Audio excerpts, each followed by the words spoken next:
Okay, Harry, got a special intro for you. Ready? Here we go.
All right, everybody, welcome aboard. I hope you liked that. It took me about 4 hours to make that. That's powerful.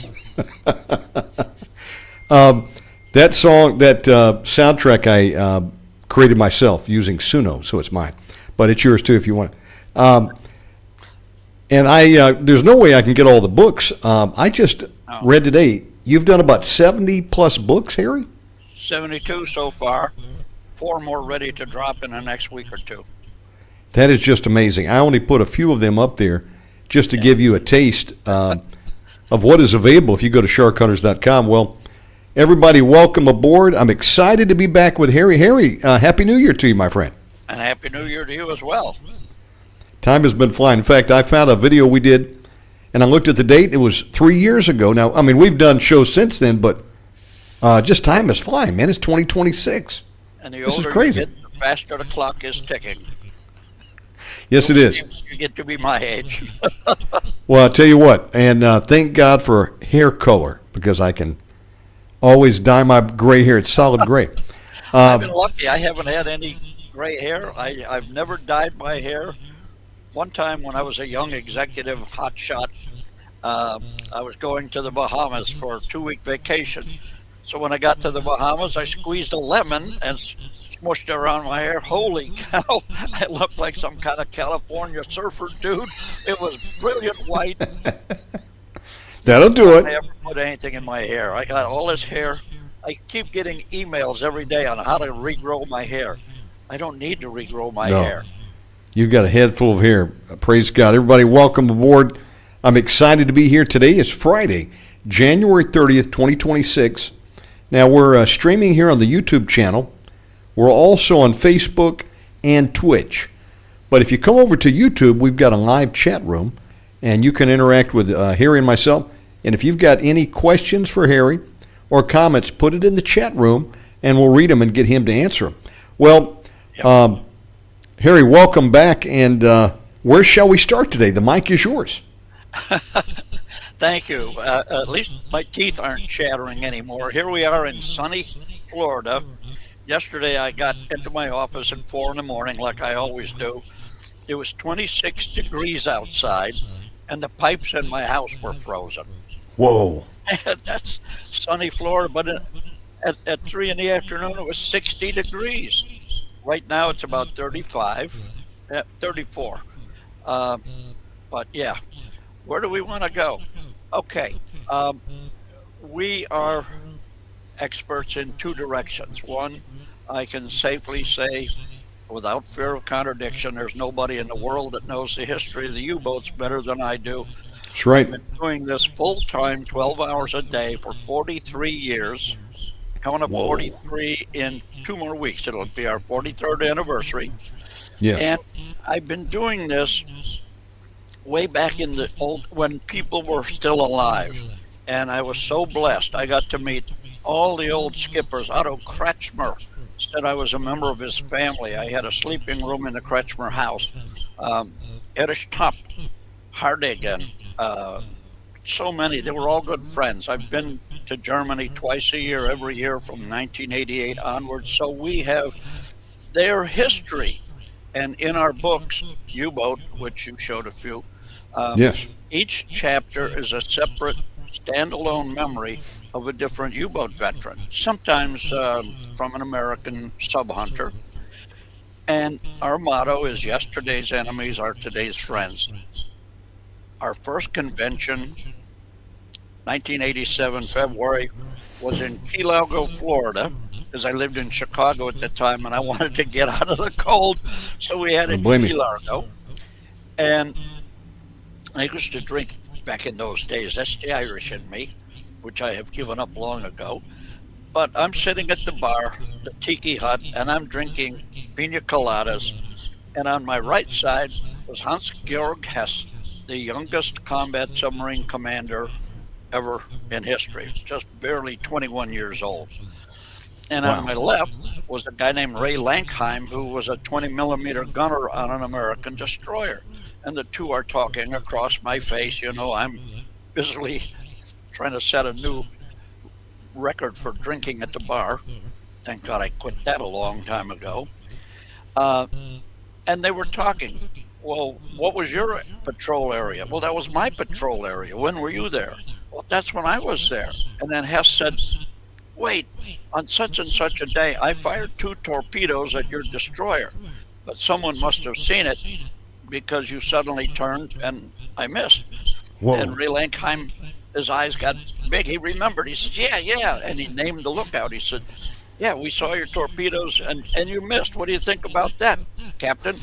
And Hess slammed his big fist on the bar. He said, well, I'm glad we missed. We have more time for beer now. And the two guys that would have killed each other in the 40s became best buddies across the ocean. Man, That's- talk about history. Oh, God, yes. They were talking about it. They lived it. And the same theater over there. That's amazing. Over the years, you've got to meet real veterans that were Yeah. there and saw it. Yeah, Admiral Fluckey, the most highly decorated American submariner ever in history, was a guest in my home. He sat on my sofa. Whoa. And I went to visit him in Annapolis. Joe Enright, skipper of USS Archerfish, sank the biggest ship ever sunk by a submarine ever, the 71,000-ton Japanese aircraft carrier Shinano. He was in my house. Anatoly Smal, the chief of intelligence for the Soviet Navy, GRU. He's been a guest in my house twice. I was over to Russia to visit with him. I went to the Soviet Union in 1991 at the request of Fleet Admiral Vladimir Chernevin. I didn't know who these people were. They invited me. I found out later that Ronald Reagan, who was a member of Shark Hunters, had something to do with it. But I went there in 1991. Amazing. And I was back and forth quite a bit until 97. And they made me a commissar of the Soviet Union in the Peace to the Oceans Committee. And I'm still an honorary Russian submarine officer. Whoa, that's pretty cool. And they're no different than us. When I was there in 1992, it was a dog and pony show, or 91, sorry, my first time there. This one morning I was meeting with about 15 or 16 Russian admirals, and they love round tables. So all these admirals are sitting at a round table. I'm standing up with Anatoly, my translator, who I later found out was way up in the GRU. So each admiral was asking me a question about submarine history. But all the while, this one silver-haired admiral across the table from me was sitting there glowering at me. So when it came his turn to ask a question, he said, "Why are you here?" So I pointed right at him. I said, "I'm told you're my enemy." He got all stiff in his chair. And I said, "But I don't see an enemy. I see a man like myself who wants his family to grow up in peace and prosperity, Yes. just like you in Russia. And he agreed. I said, so let's drink to Pepsi, a great American invention. He said, no, what vodka, a great Russian invention. I said, okay, see, we're together already. And Shannon, like somebody, oh, I just got an email from Anatoly. He's watching us. Well, hello, Anatoly. Wow, what an honor. He's in Moscow. So he said, no, a great Russian invention. I said, see, we're together already. And like somebody threw a switch, they were all on their feet, ripping medals off their uniforms, pinning them on my jacket. They're no Amazing. different than us. Now, They thought we were going to attack them. We thought they were going to attack us. I spent 2.5 of my 4 years in the Air Force commanding a 6-man team loading hydrogen bombs onto heavy bombers to attack Russia if they attacked us. And of course, Russia was ready if we attacked them. What kind of stupidity is that? it really is crazy. Now, Harry, when you were there, were they speaking English to you, or were you working through a translator? Anatoly was my translator. Some Okay. of the Russians spoke English, most did not. Anatoly was my translator. I had a translator when I was 1992 when I was in, we flew on Fleet Admiral Vladimir Chernyevin's personal airplane. Whoa, amazing. Yeah, it was like a shrunk down version of a C-119 flying boxcar. And we knew we were in high cotton there because we each had a little cup of fruit juice. So that was it. And if you needed to go to the bathroom, there was a bucket behind a curtain. But anyhow, we got to the big Soviet air base. And we got off the plane, and the pilot come running up to us, babbling on in Russian. I didn't know what he was saying, so we had another translator there who was a full captain. Yes. And he says, he would like you to autograph this book. Okay, what book? The pilot was a fan of James Fenimore Cooper, who was a short tail ancestor of mine. I had no idea that the Russians read his stuff. And when I looked into it when I got back home, he lived in Russia for some years. Last of the Mohicans? Yeah. 31 books. He wrote 31 books. Most were just dull and boring and stupid. But The Last of the Mohicans. That was a great lived movie. up. So, yeah. And that was the book. So I autographed it to Natasha. And so then I asked this captain, is it okay if I take a video picture of my pilot?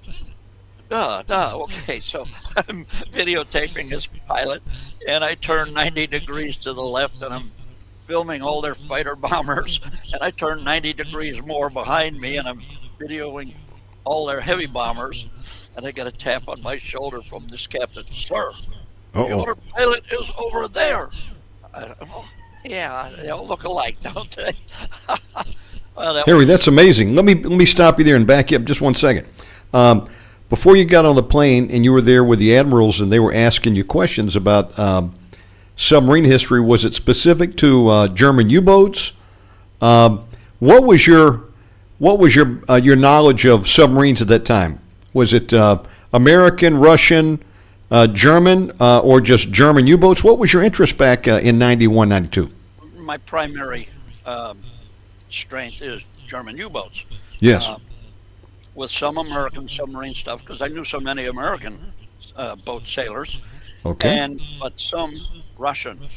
And one of the admirals asked me, why did the U.S. Navy sink 3 Soviet submarines in the Pacific? And it turned out it was not the U.S. Navy. It was a German U-boat who mistook. Yeah, they mistook them for American submarines. Okay. Friendly fire really isn't friendly. Well, and because of your connections and your interest in it, you're able to answer some of these questions that people have had for a long time. Especially when you put together, for example, the German U-boat crew and the American crew, and they were talking about that same day they met out there. They remember it. Now, in 91, did you have the Shark Hunters magazine launch at that point in time? When did you start Shark Hunters, and when did you start your first issue of the magazine? February 1983. It was one page. They went to about Wow. 6 people, yeah. And we That's got amazing. bigger and bigger and bigger, but then unfortunately, the Grim Reaper is, people don't live forever, and so many of the members were World War II veterans, Sure. and way more than half of our members have passed on, God rest them. So, we'd like anybody can join Shark Hunters. Send me Yes. an email, sharkhunters@sharkhunters.com, and I'll send you the current issue of our magazine electronically, and no charge, and just enjoy it. And then if you want to join, we're happy to have you aboard. Now, you started Shark Hunters back in the early 80s. When did you take your first patrol, and where was it to? Was it Germany? Where did you go first? Well, the first one was Key Largo, Florida, February 1987. And when we were going, when we were saying goodbye, the last day, the farewell breakfast, Hans-Georg Hess, he was so untypical. Germans are quiet and reserved. Not this guy. He was just 100 miles an hour forward. He became a lawyer after the war. He was a doctor of law. He came over to me and he said, "Next year you must come to old Germany." And I thought, I've never been out of America. Oh, doggone. Might not be a bad idea. So in 1988, I forget which month it was, September, I think, I'm not sure. About 50 or 60 of us went to old Germany. It was awesome. They treated us so nicely because by law, they cannot have meeting places shown publicly. Like I belong to the American Legion. Legion Post, VFW Post, they got cannons out front, or they got a helicopter or something with the flag up there. Not in Germany. You can't even have a sign that it's Übungskameradschaft. In Hamburg, they met in a rented house. In Klagenfurt, Austria, they met in a basement in what used to be a coal bin, converted. Oh, So wow. when they met us, they realized we were not Nazis, much to the displeasure of the Southern Poverty Law Centers, who claim I am a Nazi. It's an out and out lie. And they saw we were not Nazi hunters. We were historians, people Yes. who appreciate, even though they were the enemy, they were fair, honorable combatants. And a war in the first place is just stupid and a waste of human life. Yes. That comes from, I was 4 years in the Air Force, loading hydrogen bombs to blow up Russia. Later on, I was 12 years with the U.S. Coast Guard Auxiliary. I was a flotilla commander. And then later on, 6 years in and out of Moscow, St. Petersburg, and also the People's Republic of China, but we won't talk about that Oh, one. wow. Wow. Yeah. And there's no such thing as a good war. But these Right. guys had been taught by the world in general and their own government that they were horrible people and they must just stay quiet until they die. And then they realized we were honest historians. Yes. And from that time on, they just networked me with everybody. You know, if you're just joining us, I'm excited to be here live today with Harry Cooper. And we both got hot coffee, so we're trying to drink before it gets cold. So we hope you brought some coffee, too. I was just thinking about the dates today. So 1945 was into the war officially, and that was 81 years ago, Harry. Yeah. Am I doing my math right? 81 years ago? Yeah, you're doing your math right. Oh, my I was goodness. there. I mean, I My wasn't goodness. in combat, but I was alive. I was born one day after the Germans marched into Poland, 1939. Amazing, amazing. I watched it all as a kid. How many years do we need to have apart from the end of the war before we get the facts? We're still trying to put this thing together, Yeah. and still people are going by a narrative that's a lie that said, Hitler died in the bunker in 45, and Well, don't look anymore here. that's another happy story, as you see Yeah. here. We're the first ones to prove that he did not die in the bunker, and I published it in our magazine in the middle late 1980s. Yes. Came out with a book first called Escape from the Bunker in the early 90s, Yeah. and then this I book, saw that one today, by the way. yeah, okay, and then this book was basically the same thing as Escape from the Bunker, except in the back we got a zillion Oh, files nice. from the FBI in here to say the same thing. He did not die in the bunker. The FBI knew it. The CIA knew it. Yeah. Everybody important knew it except us sheeple. We're not supposed to know that. Well, then after my book came out, some guy named Gerard, you fill in the blanks, wrote a book about Hitler's escape that looked an awful lot like my book, so I'm told. I got a copy of it on the floor. I use it for a doorstop. And they used that book to film that Hunting Hitler farce, Right. taken off the air because they were so goofy. And then along a few years ago comes this guy, Josh, can't remember. Oh, yeah. Right. Yeah, Like an Indiana Jones type of dude. Yeah, he looks like the Pillsbury Doughboy, dressed up like, and he always looks for umpty zillion treasures. He never finds any. So he went to Inalco Yes. in South America, the place where Hitler was living, and here you'll see it. That's the estate there where Hitler lived. I took that photo. In Argentina, for those Yeah. not familiar. Is that the Now- area called Patagonia? Right, Patagonia is a Okay. state in Argentina, and so we were there. I was there the first time in 2008. Josh, what's his name? He Right. was there a couple of years ago, and on television he's saying he's the first person who ever said. Come on, I was there 11 times already. And the Exactly. last time I was there about 3 years ago, I had a group, and the house has been deserted since Hitler moved out 1955. Okay.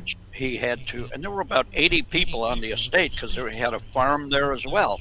Yes. And they all had to move out because their protector, Juan Perón, had gotten boosted out of power in the bloody, they call it the Bloody July Revolution, I forget what it is, 1955. Yes. Well, they lost their protection, so Hitler and thousands of guys from the Third Reich had to either flee to another country or go deeper into Argentina. And Hitler was in various other places. He died on a sugar plantation in Bolivia. One of our members saw him 1 month before. It was 15th of January. Amazing. Yeah, I didn't know that. 1962. He Okay. came to this rubber plantation, and our member, who was, I think he was about in his late teens at the time, he said, we all had to line up on that driveway, and we had to give the Hitler Gruß, the right arm in the air, which Whoa. is not a Nazi salute, it's the old Roman salute. When Right. two men met, they did that to show there was no weapon in the hand. So, but anyhow, he said Hitler had to meet with the plantation manager, who was, oh man, the name will come to me in a few minutes. Matter of fact, while we're talking, I'll dig it up. There we go. So let me hold you there for a second. For those that may not know the whole story, Hitler got out. Now, I've learned all this from Harry, by the way. So I'm just verifying my facts, Harry. Hitler flew out on was it a Ju-390 That is correct. Junkers? Yep. And where do you think he landed first? Do you think he stopped over for refuel, maybe in Norway? What is your thoughts on it at this juncture? He went to Norway on a different plane. The Okay. 390 was waiting in Norway. It was painted light blue. The colors of the Swiss or Swedish, I can't remember. It's in my files, Air Force. And it Yes, sir. had that country's markings on it, and it flew from there all the way down to Uruguay. It didn't have enough range to make it to Okay. Argentina. Yes. And it landed on an estancia outside the town of Paysandú, and I was there. Beautiful little town, nice people, and Yes. we met. There's a little village, a farming village, right along there. Uh, my Spanish is terrible, so I'll just say it in English. It's called the village of 19th of April, and so that's all along this huge estancia where the plane landed, and we've Yes. got parts of it. And anybody who wants to see the chart, just send me an email, sharkhunters@sharkhunters.com. I'll send you a copy of the chart. It shows a road going from the southwest to the northeast, a long, long, long, narrow road, and a huge pasture on the left of that. And at the bottom of the road, there was a small wooded area, maybe a couple of acres. And the Germans put an RDF in there, a small portable radio direction finder. Okay. The plane could come in.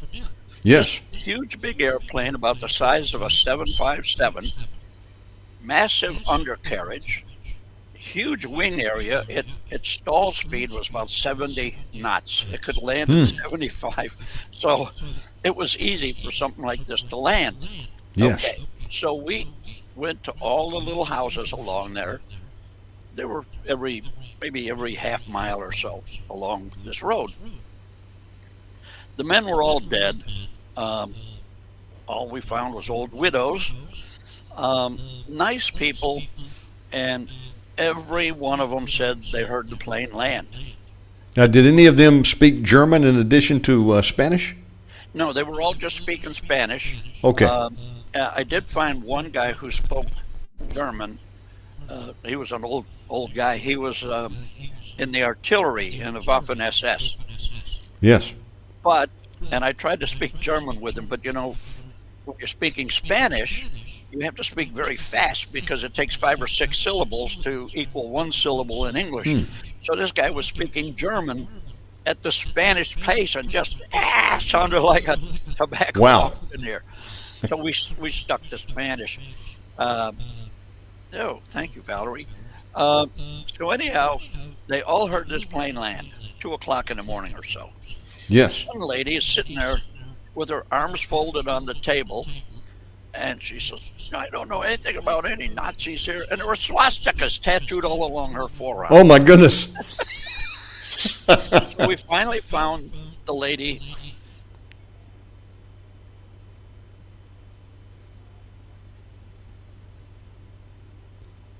We may have a video freeze. Uh-oh. Here, if you can hear me, sit tight a moment. I may be having internet problems. Folks, stand by. We're waiting on the reconnection. Either I've frozen or Harry has. Stand by a minute. Okay.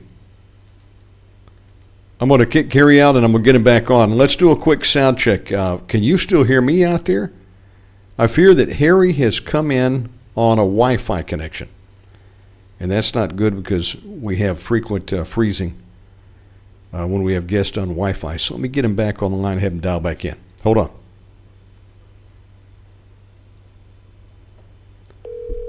Stand by. If you're just joining us, we're just getting started. Did not go through. Please try your call later. Uh-oh. Hang on a minute. Let's try him again. Folks, sit tight a minute. I'll get Harry back and we'll continue.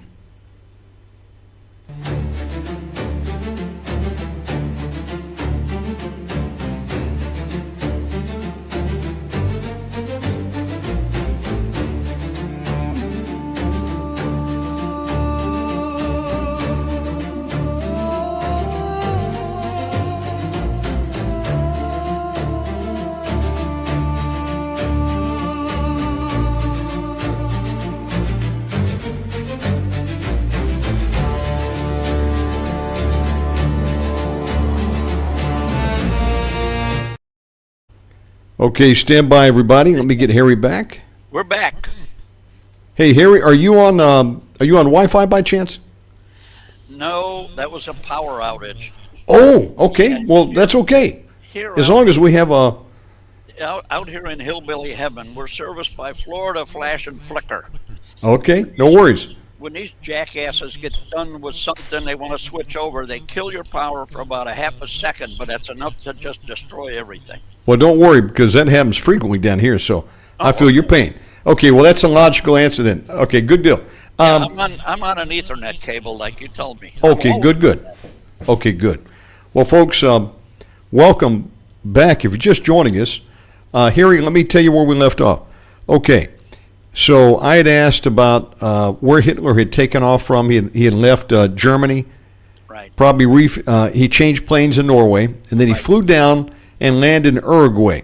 And did they plan that, or was that an emergency stop down there? No, that was planned. They had been planning, the German military and the German industrialists had been planning an escape since the middle of 1943. Okay. Because at that point in the war, it was obvious Germany was going to lose. The question just was when. So the industrialists had a meeting in the Hotel Maison Rouge to decide where they were going, how they were going to get their fortunes, their families, and everything out of Germany down to South America.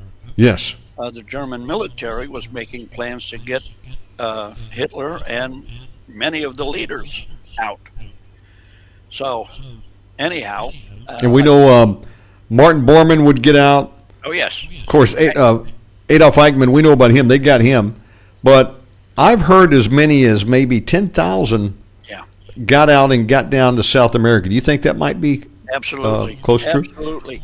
And our second book, which you showed in your teaser, Hitler Yes, sir. and the Secret Alliance, that explains how so many thousands were able to get out of Germany, not only Germany, but Italy, Croatia. Yes. Oh, yeah, I didn't know that. Croatia had a very strong Third Reich presence. I forget the name of the guy who was the leader, but he. So they had contacts and network system, even involving the International Red Cross and the Vatican, I think. Absolutely. We're issuing passports under new names. Well, let me take you back to Uruguay for a minute. So that Junkers Ju-390 lands there. Do we have any idea? Did it ever survive, or do you think they dismantled it? What do you think happened after he landed on the ground there?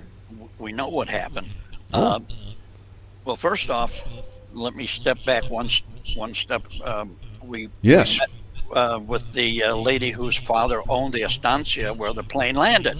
Oh, wow. So Martine, my translator, and I went and knocked on her door, explained who we were. I don't do Mike Wallace ambush interviews, and asked if she would talk to us.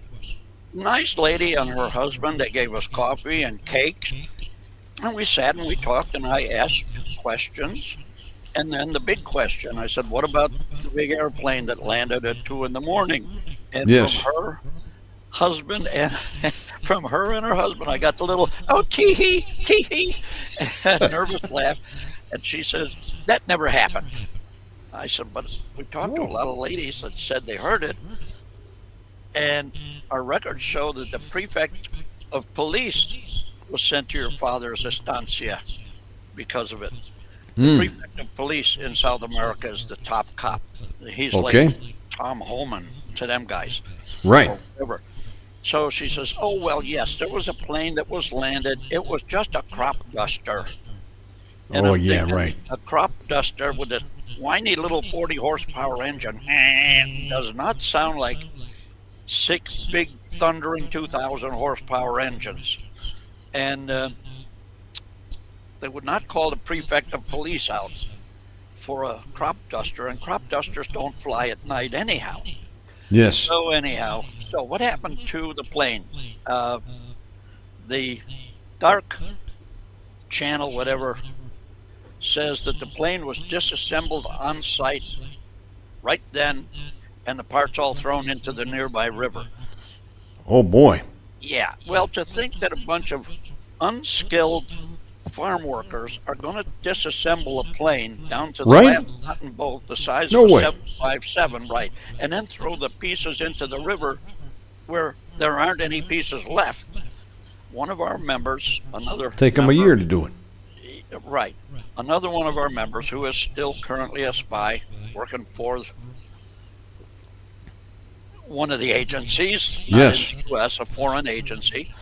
He told me that the plane did leave and it went to Paraguay.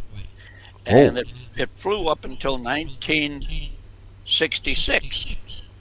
Do you think it went with Hitler on it, or do you think he took another transportation like ground or something at that point? Right, 1955, they scrambled on the ground. Okay. In another one, the plot to save Hitler, I think of the fourth one in the Hitler escape. There's a story by the SS officer who was guarding Hitler and Eva, and that story came from one of our members. Bought a house down in Argentina. The Yes. person was an Argentinian, and so they bought a bunch of antique furniture to finish it off, and they had a Louis the 14th desk or Louis the 16th, I don't know, and Right. they found a secret compartment in there, and there was Oh, a boy. diary by this SS officer who protected Hitler. And Amazing. it explained all about how they got there, and then the caravan and crossing dried up rivers, etc. So, people can So send let me tell them about it. let me make sure I got my facts right. So he lands there in Uruguay, deplanes, and then what do you think they did? They took him by car through Uruguay over into Paraguay and Argentina, or what do you think happened at that point? No, they went by train apparently because it was Train. Okay. July. That's dead of winter down south. Okay. Okay. And they got to the Estancia San Ramon, which is in Patagonia. It's about 700 miles southwest of Buenos Aires, but they couldn't get any further to Inalco, where he lived. People say it's by the town of San Carlos de Bariloche. Well, it's 60 kilometers away. It's by the town of Villa Langostura. But Okay. anyhow, there were no roads, and the train didn't go any farther, and you couldn't move because it was dead of winter. Now, what is there in San Ramon? Was there a hotel there? No, it was, I think there is nowadays, but back when Hitler went there, it was just a big estancia, a big ranch. And we went there in my first trip, 2008, and Whoa. met with the manager. Nice young man, German kid, about in his 40s. Kid, okay. This is half my age, and then some. So anyhow, he spoke English with a German accent. He spoke Spanish with a German accent. So he was being very polite, answering all the questions. And they had a bunch of guest houses there besides the main house.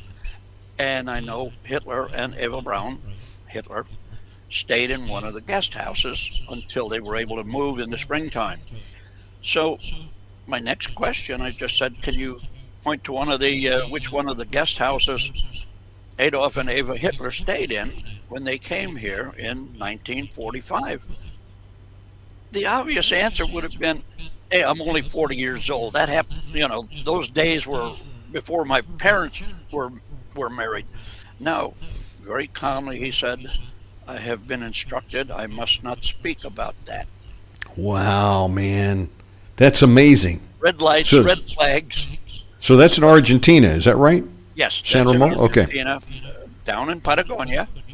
So then come the springtime, which is fall to us up here, he moved down there. The only way to get there was by seaplane, Okay. or once you got to Bariloche to catch a boat.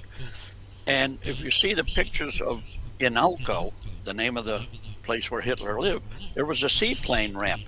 I took zillions of pictures in 2008 when I was there, which I'm trying very hard to get posted. I work 12 hours a day. I need to find That's a lot.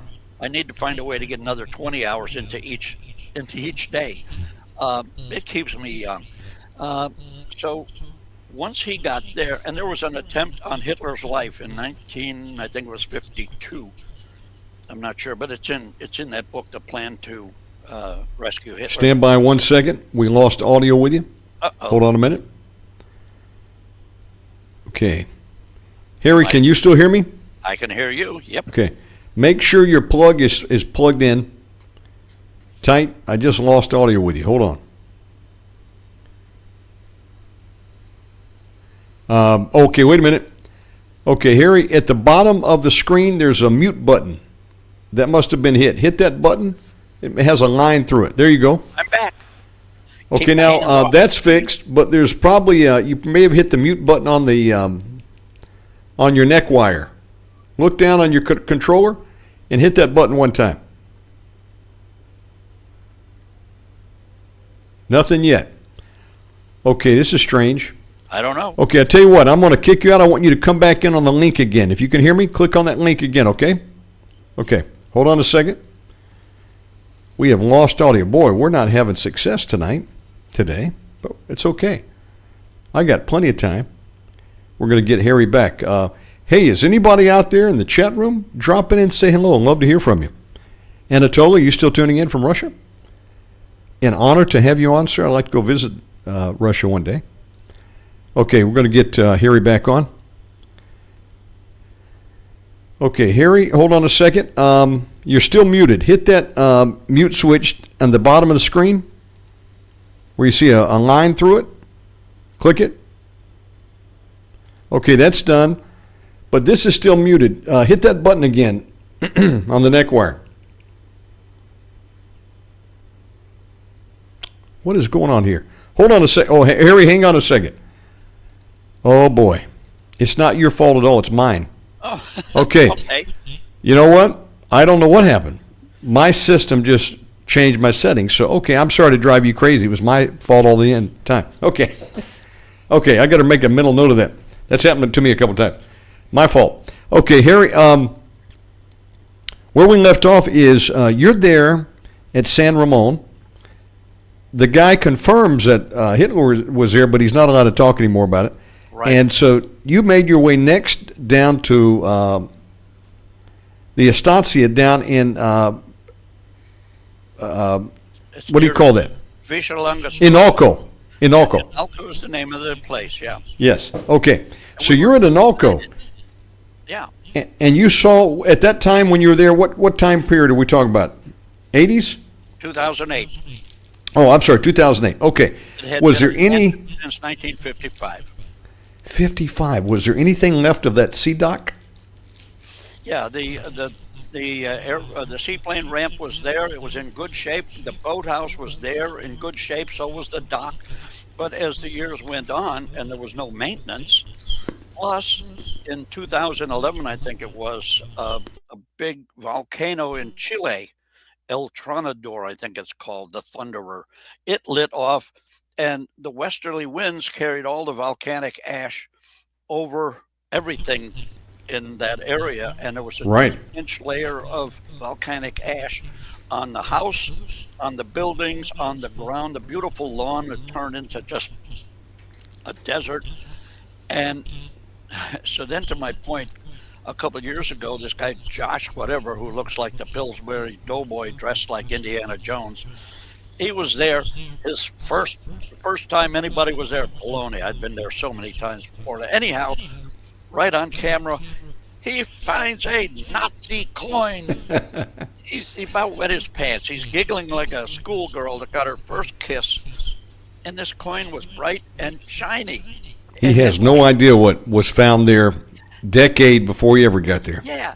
Well, this coin allegedly was left there sometime between 1945 and 55. So when he went there a couple of years ago, that thing was laying there, 60, 70 years under volcanic ash, and it's bright and shiny.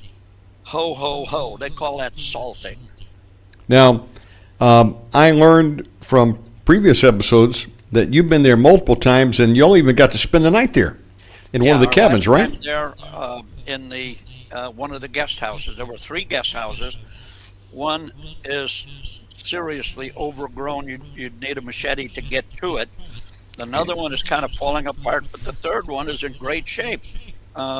We had one bed that the older, of course, I'm the oldest guy of the bunch, but an older guy was a little creaky, so we let him have the bed, and the rest of us slept on blankets on the floor in the main room by the big fireplace. We had water and we had electric, but the furnace was not working because it was on fuel oil.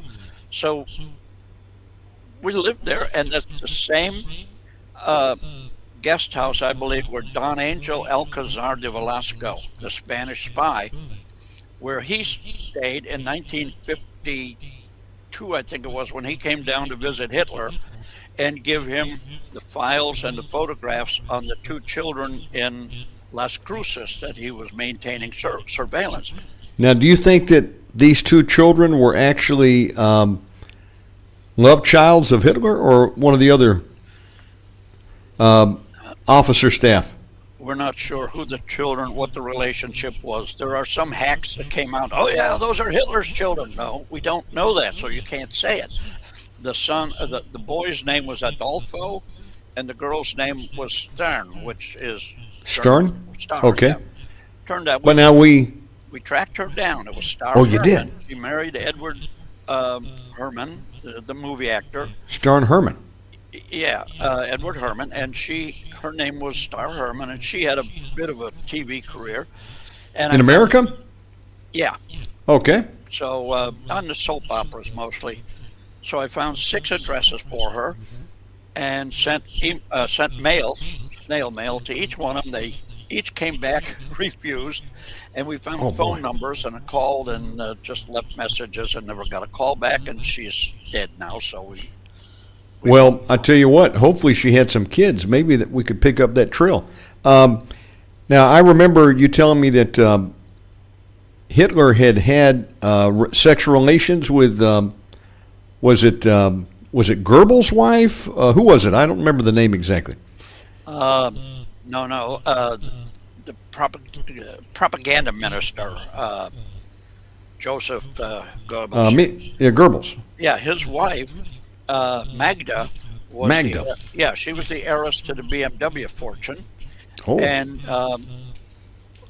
Goebbels apparently put it in his diary that he knew his wife was playing around with Hitler, but what can you do? He put it in the diary and put it into her.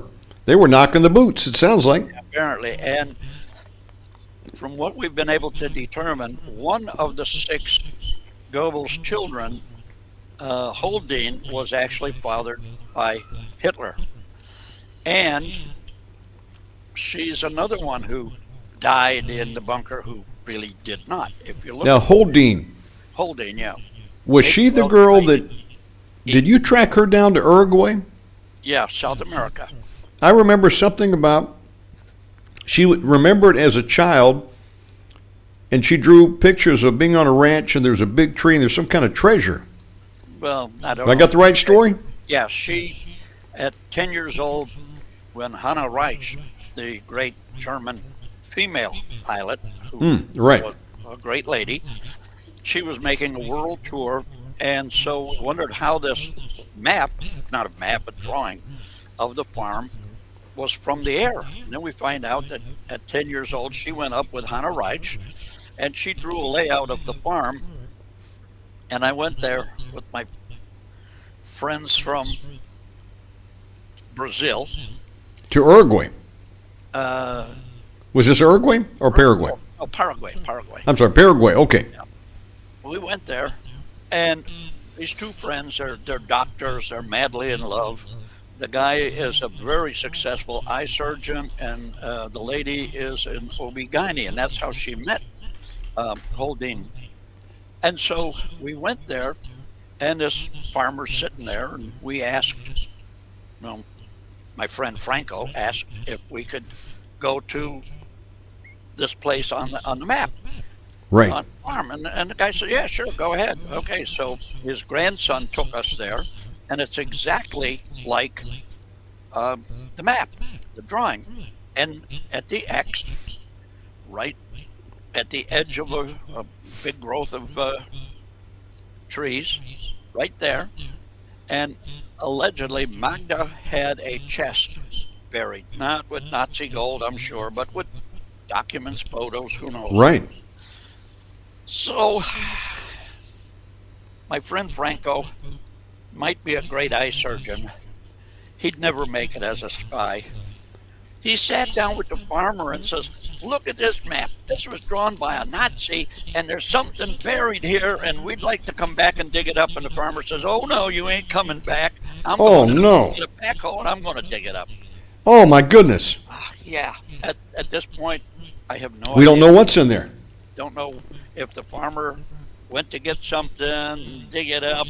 I have no idea.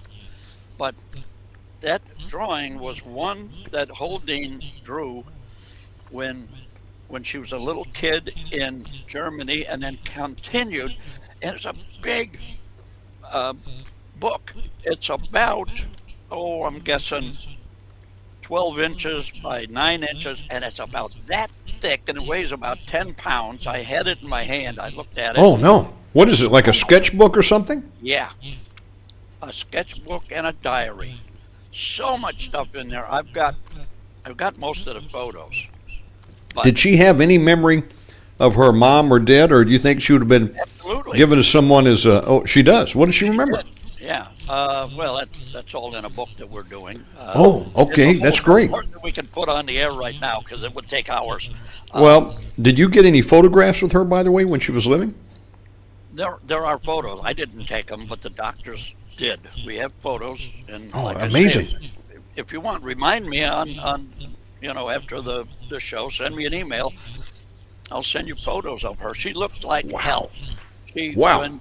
When they found her, the lady doctor, who was an OB-GYN, had a free clinic 1 day a week or whatever, and Holding came, and she was just a ragamuffin.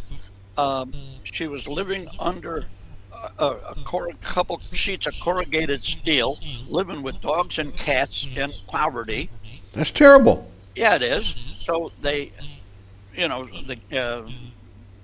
the lady doctor took care of her, and then they found out who she was, and they cleaned her up. And Amazing. The male doctor, the eye doctor, very wealthy, has a 2 or 3 story penthouse. I was in it, and he's got Yes. a Harley and he's got sports cars, but he gave one of the apartments to Holding, and she gave them the whole story. We went to a spa, I guess you'd call it, in Paraguay, named the Tyrol House. That's an interesting name for South America, Tyrol House. The Tyrol, okay. And she drew a sketch of the front of this place, and it was exactly that way when we pulled in. And this was one of Mengele's strong points. And the old lady who was there at the time, she's probably dead by now, showed me where Mengele had his main room. It was room 26 when he was by himself, or room 28 when he had people with him, because it had a double bed and 3 single beds In Paraguay. in Paraguay. Okay. And right after Eichmann was kidnapped by the Mossad, and that's all you can say, it was kidnapped. Right. I guess maybe the Mossad was flushed with victory because they somebody sent a squad of guys, 6 of them, I think. And as they were coming in the front gate, the owner of the place was shoving Mengele in his underwear out into the jungle, because this place is in middle of nowhere jungle. I mean jungle. Probably like the Amazon over there. Right? Yeah, South Yeah. America. It's heavy jungle. So these Amazing. Mossad agents did not get their man, and they wound up with their throats slashed and dumped into the jungle. The SS was still very active down there. So he had some bodyguards there, and A lot of them. I remember Paraguay is significant because a place called Hohenau, was that the place where it's believed Martin Bormann died of stomach cancer? Yeah. What do you know about There, that? We had lunch there in the Edelweiss cafeteria in the town of Hohenau.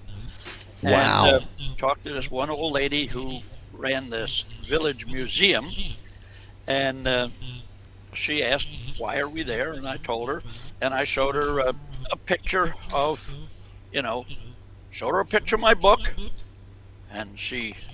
No, and first I told her we were looking for Mengele, trailing him.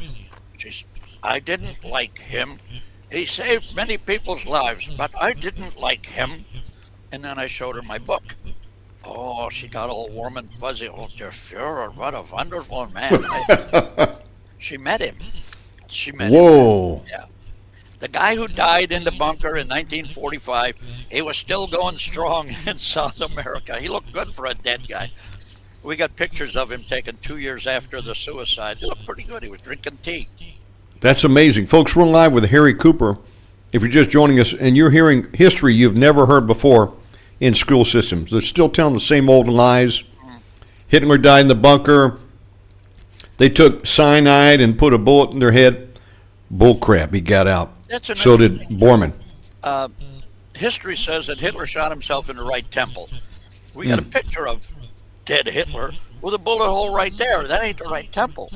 So one of the guys I know here is a retired homicide detective from the Tampa PD. And I showed him the picture. I said, there's no powder burns. I said, how far away would the gun have to be? He looked at it. He said, this is an exit wound. This guy's been shot in the back of the head. And it was not Hitler. It was his cousin, Joseph Stilip, who came from the same area that Hitler was born in, down in Austria. Poor guy. Yeah. He probably said to his wife, honey, make sure you're home for dinner. Yeah. He never made it back. No. And right over there, you can't see it here, but in another pile of stuff on the floor, there's a thick book, 500 and something pages, Hitler's doubles, written by a Polish guy. Oh, He wow. found at least 6 doubles. We found a couple more. We know about Joseph Stilip. Yes. But when the Soviets ran through the chancellery in Berlin, they found 2 more dead Hitlers. How many doppelgangers total do you think they may have had for Hitler? I don't know. We know of at least 6. I would love to find that book. What's it called? I love finding It's called, books. Hitler's Doubles? I think that's what it is. I'll send it to you as an email because right now I'm kind of wired in. I can't get up and move around. Folks, you got to get over to Harry's website, sharkhunters.com. You can sign up, become a shark hunter, and get the magazine. Harry, okay, so Mengele made it to Paraguay, and you went out to that place, Hohenau, and there was a shop there. Now, the lady said was she running a museum there? Tell me more about that. She was in charge of the village museum from the time the Germans founded it back in the 20s. Did you get a chance to see it? Oh, yeah. Go inside? I went all through it. Nothing there from World War II or from the Third Reich. Oh. That's looked on kind of harshly everywhere now.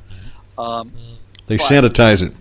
Yeah, sadly. But what was she able to give you any more data? What did she know? Not much more except that she met Mengele and didn't like him, and she met Hitler and he was a wonderful man, and not much else. That's amazing. Now, Martin Bormann, which was the secretary number 2, I guess, right, to Hitler, if you will. Mm-hmm. He had the keys of the kingdom over there. He knew where all the accounts were and all the money was. Yeah, he controlled it. He escaped, and he got down there, and it said he set up over 550 multinational corporations. 700? 760. That's amazing. Now, did he come down with stomach cancer? What do you know about him? That's what we have been able to find, but we haven't been able to prove it. Okay. It's probable. Stomach cancer, and Mengele was trying to help him because Mengele was a doctor. But in 1958, if you had cancer, it was game over. Right. Odd things have changed because my wife should have died in 2013 from ovarian cancer, but she went to Moffitt. Yeah, she went to Moffitt Cancer, and she walked out the door 10 days later, cancer-free. Thank God. But amen to that. Yeah, 1958, especially out in the boonies of Argentina, what do you got? So Mengele came in there to try to help him, and and probably Couldn't do much. People pop up and say it's been proven he was killed in Berlin in a gunfight because they found his body there. Well, they found his body in an area they had dug up before and found nothing, and then suddenly in the late 70s, whatever, they dug the same place again. Oh, look, there he is. What is it, a skeleton? He's sitting there holding a sign saying, "Hey, I'm Marty." Oh no, they proved for sure that was him. but he had something Anatoly like again. red clay. Hello, Anatoly, tuning in. Welcome aboard. Now, does he speak fluent English now?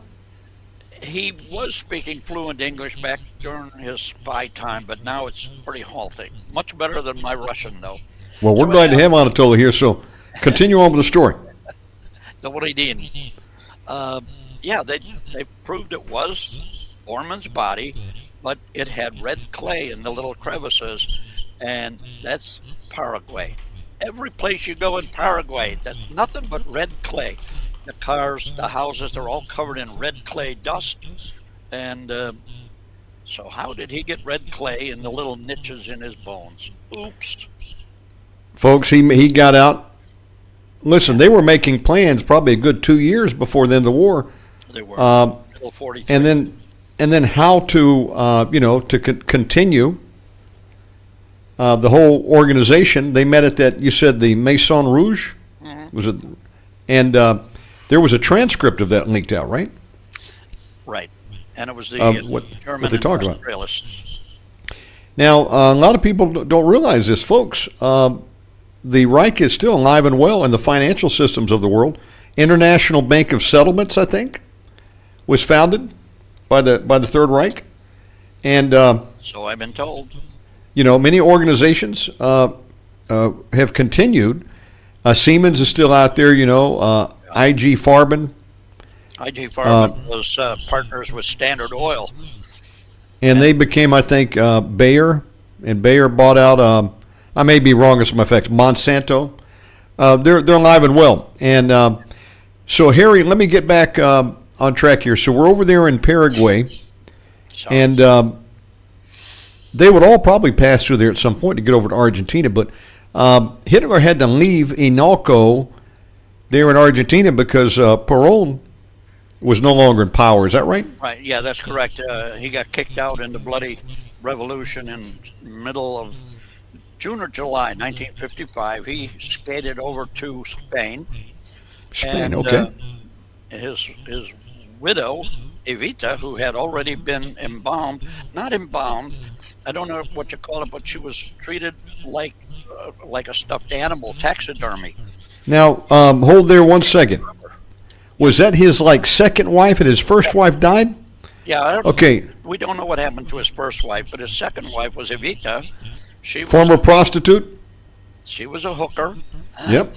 And toward the end, she and Scorzini got to be good buddies. Oh, yeah, Otto Scorzini. Yeah. He was This not was like- liked by anybody, and he was buddies with Perón, Okay. but a tough guy who's 6'7". Top special forces guy. Oh yeah, he was. With the tough the guy. scar on the face, do you think that was probably from fencing? Sure. A lot of those guys. Scar, yeah. That And Hitler had used him to go over there and pick up Mussolini, get him out of prison, I think. And yep. I mean, this guy did exploits. Oh, he was awesome. He was awesome. I heard that he lived and I think survived until the 80s. And I think something like that. Yeah. I think he had a pretty big financial fortune at the end. Could be. I think he probably knew where some of the stuff was buried. But there's a rumor. There's a rumor that he also worked for the CIA. Do you think he worked for American military at some point? I've heard that rumor. I haven't seen anything to substantiate it or to deny it. So right now it's just a rumor. Well, now here's another wild card question. There are some that believe the Bush family. We know that Prescott Bush, which is George Bush, the old man, his father, was on the board of Brown Brothers Harriman, and he was a senator, Prescott Bush. I've heard that, yeah. But I've heard that the name of Bush is not really their real name, but it was something else, and they could track their lineage all the way back to the Nazi Party. Have you heard anything like that? Like I've heard it, but all it is, I've only heard a rumor. Just rumor mill.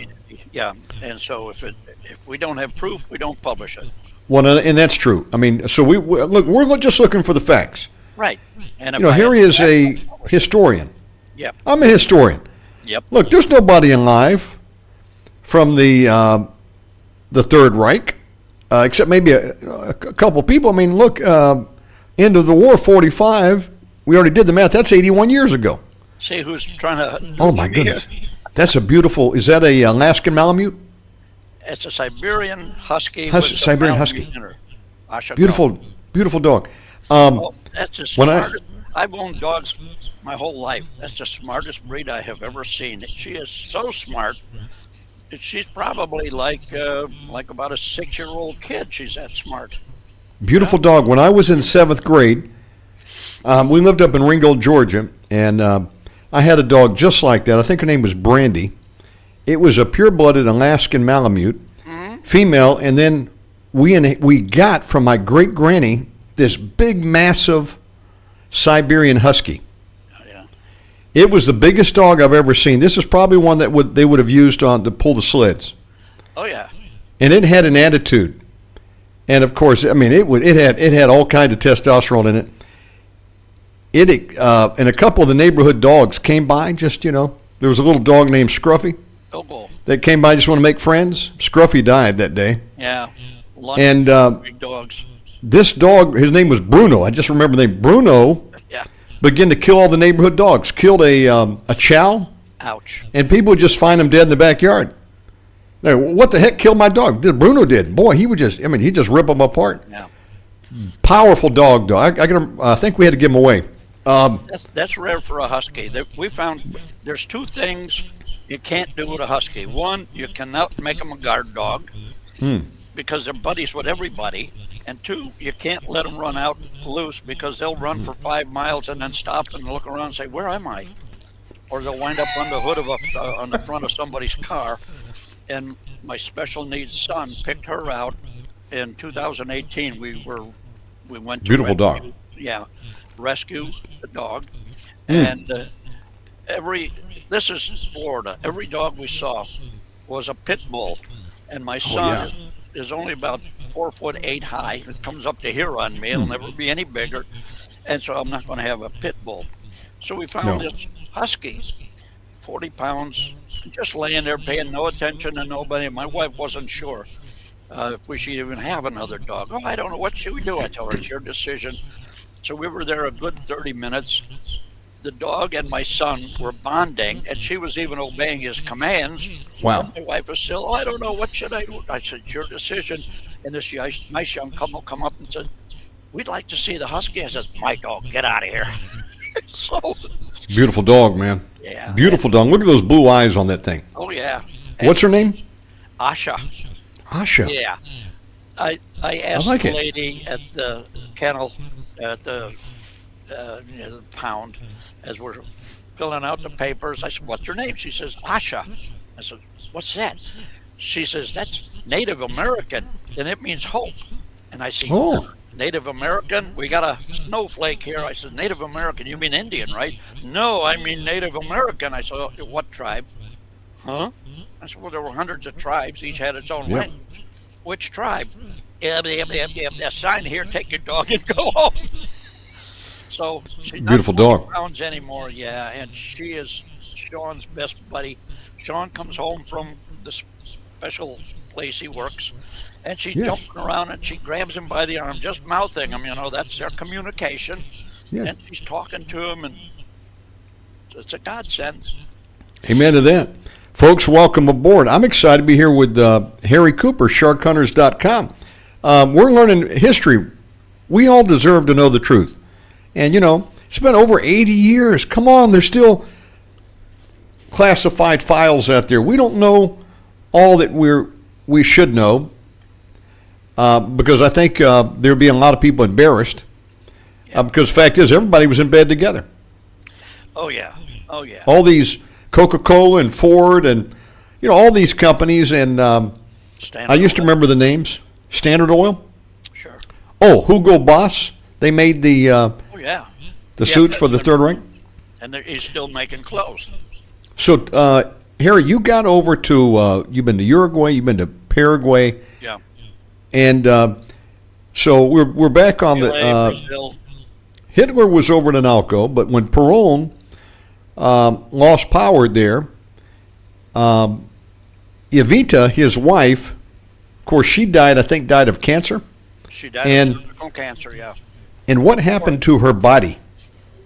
It laid in state in that one big room. I was in the room. I was even in the room that had the surgical equipment where they treated her body, and she laid Where in state. Argentina? Buenos Aires, yeah. Okay, Buenos Aires. She laid in state until Perón got kicked out. So then her body got sent over to Italy, and it was buried in a cemetery outside Milano. And one of our members, who is a historian too, he's trying to see if her body is still in that grave. Although I don't think so, because we saw her body back in Argentina after Perón took power again. Yes. And he brought the body back, and allegedly the body was in the dining room where he and his third wife, Isabelita, who also was a Lady of the Night. something like that, yeah. And so ultimately her body is supposed to be in the family crypt in the Recoleta Cemetery. Dog's making a lot of noise. Part of her body, something's missing. Like part of her hand, is that right? Yeah. Juan Perón's hand was taken off. Somebody broke in and took off his hand, and we got pictures of Evita with her fingers cut off laying there. Somebody was going to take them away. We do not believe these are macabre souvenirs. We believe that you had to have fingerprints to get into certain bank accounts. Over in Switzerland. Where, Folks, there is like a whole city down there yeah. of vaults. I mean, it is a massive underground. That's where all the loot has been buried. Of course, it came out. There was a big lawsuit, decades ago, right? And supposed to be settlements and, all these numbered Swiss bank accounts. Yeah. Of course, I don't know what the privacy is like today. Panama used to be a place where people would put money. And then you have this documentary called The Panama Papers. An interesting story. I lived in Panama from 2005 to 7. I lived in Costa Rica for 3 years. I was a resident one time there. I lived in Panama for 2 years, Cartagena, Colombia for a few months, and now I'm coming up, Tijuana, Mexico for 1 year, and now I'm coming up on 10 years here in Bali, Indonesia this year. But when I was in Panama, I had this friend from Yugoslavia named Jan, and very connected guy. Make a long story short, he says, I got somebody I want to introduce you to, and it was Fonseca of Fonseca something law firm, the big one in Panama. Oh, okay. I got to meet the two guys. And later they came out in the news, it was the Panama Papers. Super nice guys. One was Swiss and another was Panamanian. And I had a company at the time. And Jan always set up these meetings, and he figured if something came out of it, you could give him a tip. So I got to meet them, and we were talking about maybe doing some business together, and they were going to help me set up an offshore corporation that would be inside of a foundation. That's the way they do those things over there. You have a SA, Society Anonymous, and then you roll into a foundation. Well, I just got to meet them, and we didn't do any business, but then years later, somebody ratted them out, and I think everybody had accounts, even Putin, Putin. So that's like the new Switzerland, or it was. Let me make a break now so I can get some more coffee. Can we do Oh, that? yes. We're going to take a break? A while, then I'll tell Yes, you sir. when I met Putin. Oh, I'm looking forward to it. Folks, we're live with Harry Cooper, Shark Hunters, and we're going to go to a promo here. Hope you enjoy it.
Folks, I'm by no means a graphic artist, but I was able to put that together with about 4 hours of labor.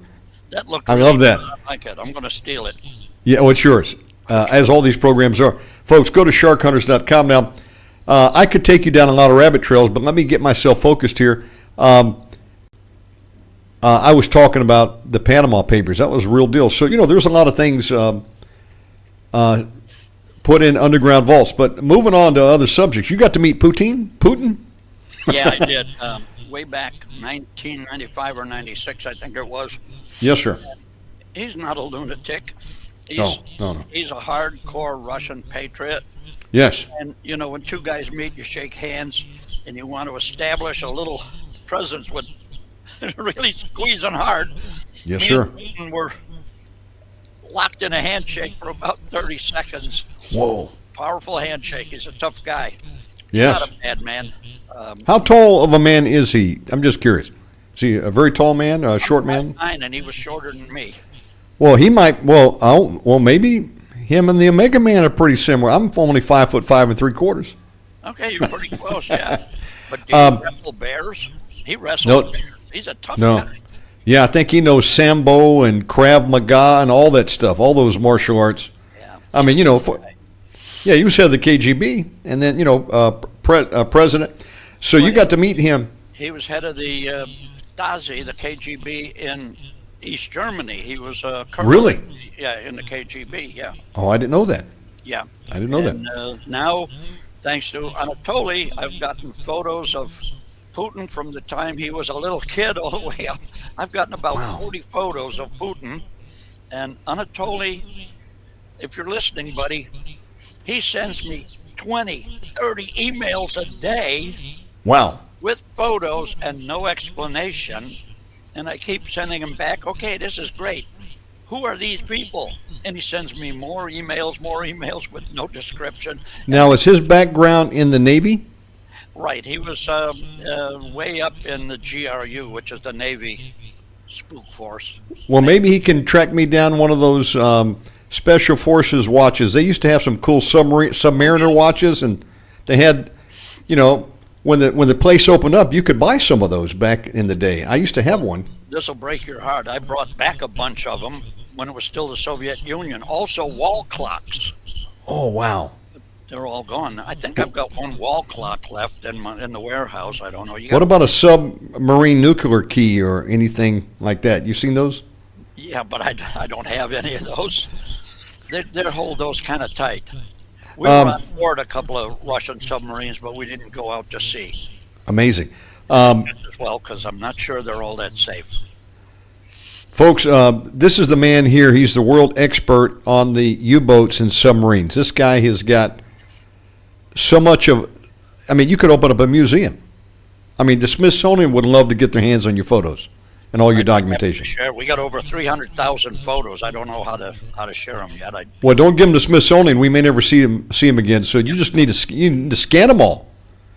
Yeah, I got an idea for you. They're all undigitized. Yeah. What if you could digitize them and you make a special Shark Hunters USB drive? Yeah. And people could buy the archive. You could put them all on a USB stick. That'd be something, boy. You think they'd all fit 300,000 photos? Oh, 300,000. Yeah. 300,000. I don't know. I don't know the question. I don't know the answer. You might need 1 terabyte then.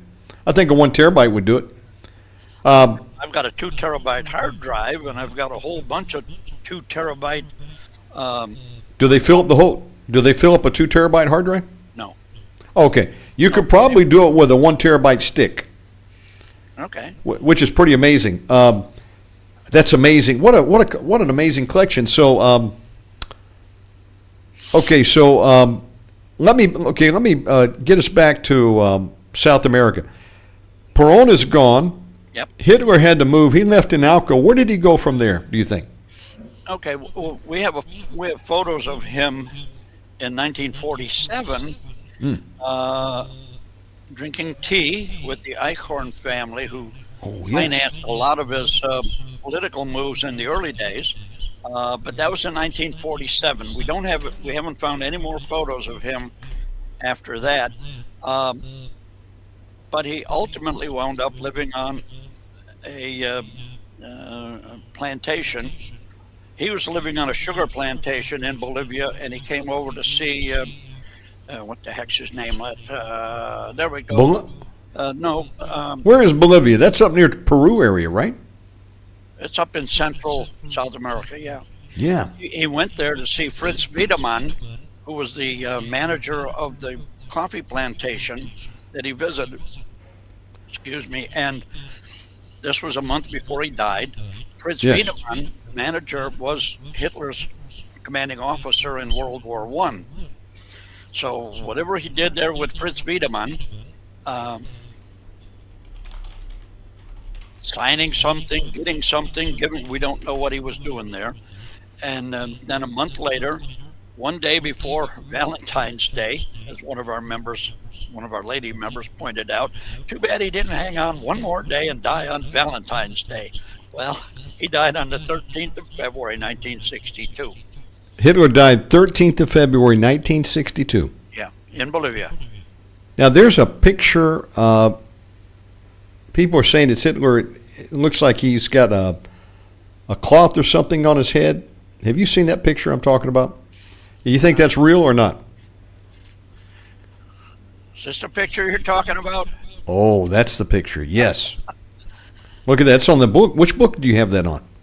That's Hitler in Argentina. Hitler in Argentina. That's the first of the trilogy you wrote? Right. Okay. Do you have 3 or now 4 books on that subject? 4. First is this one, Hitler in Argentina, which is selling like mad, thank God. Then we've got Hitler and the Secret Alliance, which explains how so many people were able to get down there and be so easily assimilated into the society.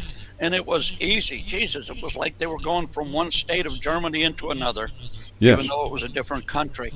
And then the third one, Hitler and the Hitler spy web in South America. Title is pretty self-explanatory. Oh, and yeah. The fourth one is the plan to rescue Hitler.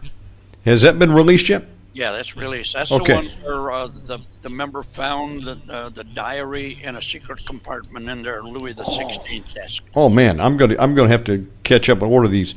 Let me just pause and do a commercial break. Where can people order these at? You've got over 72 books now. Where do they go? Books.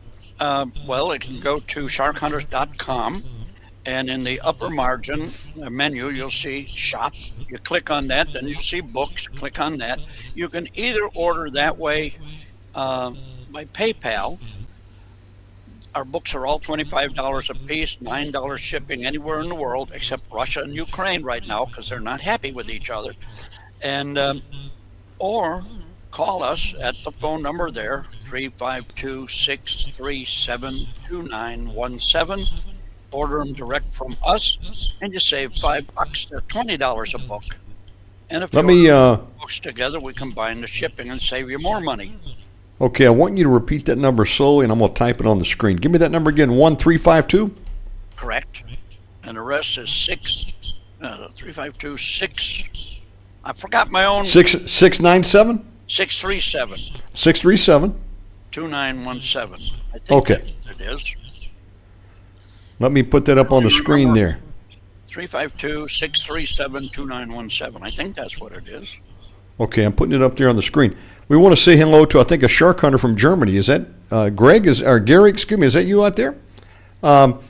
If you're a shark hunter, hey, jump into the chat room and say hello. Now, they can order. Hohenstein? I don't know. Gary was making a comment about Germany, and I don't know the Shark Hunter members. I'm a member, but I don't know all of you. But sure love to hear from you if you're in the chat room. Say hello. What does it mean to become a shark hunter, and how can they become a member? And tell us about this magazine that you do. Okay, I was just looking to find my own phone number. Yeah, that's Is that correct? 352-637? 2917. Yeah. Okay. Okay, to join Shark Hunters, it's $60 a year membership. It's been that for, 10, 20 years. We haven't raised the price at all, and hopefully we don't have to. And with that, you get not only the hot mails that go to everybody for free, the almost daily hot mails, you also get the almost monthly KTB magazine, which is normally 36 pages. This month it's going to be 40 or 44 because Anatoly and I have now decided to tell all about our days as spies. Wow. There's about 5 or 6 pages in there about me and Anatoly being spies, and then as soon as I can untangle all the emails that Anatoly has sent me, we'll add more and more. And we're, U-boat history, and one of our members, his grandfather, was an Estonian who got scooped up at the end of the war, and he was a young Waffen-SS officer, and we all hear about the war and all this stuff. This guy tells how it really was, not in combat, but this was from middle 44 until the end of the war in his days as a POW. But toward the end of the war, his platoon, his oldest soldier was 16 years old, his youngest soldier was 11. You don't read these things. No. They were freezing in their barracks because they couldn't get wood for the stove. Whoa. And they had no food. They were gathering nettles outside, melting snow for the water, and making soup out of the melted snow and the nettles. This is stuff you don't read in the history. Apparently, that's pretty nutritious. Nettles, I've heard people talk about it. That's all they had. And there's some kind of beef soup. Well, yeah, me too. Yeah. I think there's some kind of vitamins on it. Yeah. That's amazing. Yeah, so that's in there too, and that's our newest book coming out, A Soldier Story. So we have all sorts of stuff. Oh, When you yeah, get the magazine, right. you know what's in it. Yes, I'm glad you mentioned it because I saw that today in the e-blast. You're going to be giving out information on that new book. Thank you for sharing a little bit about that, The Soldier Story. We're live with Harry Cooper. So you can go to sharkhunters.com and tell Harry you were tuning here on Omega Man Radio. Yeah. Do you still have a complimentary magazine you'll send to people for the asking? Yep, absolutely. The current issue of the magazine will come to anyone who just sends in and asks for it. It comes electronically. Okay. And the front cover, as you saw, is loaded with pictures of Otto Kretschmer, the top submarine commander of the war. Yes. Most of it with me and Otto, because he and I became good friends. He and his wife said I was part of their family. Otto Kretschmer? Yeah, and I had a sleeping room in their house. He was one of the most honorable, decent men I've ever met. And he lived in Florida, in America, right? No. Kretschmer lived in Germany, up near Emden. Who was I get some of these guys confused. Which was the one that came to America? He was an executive, and they lived in America for a while?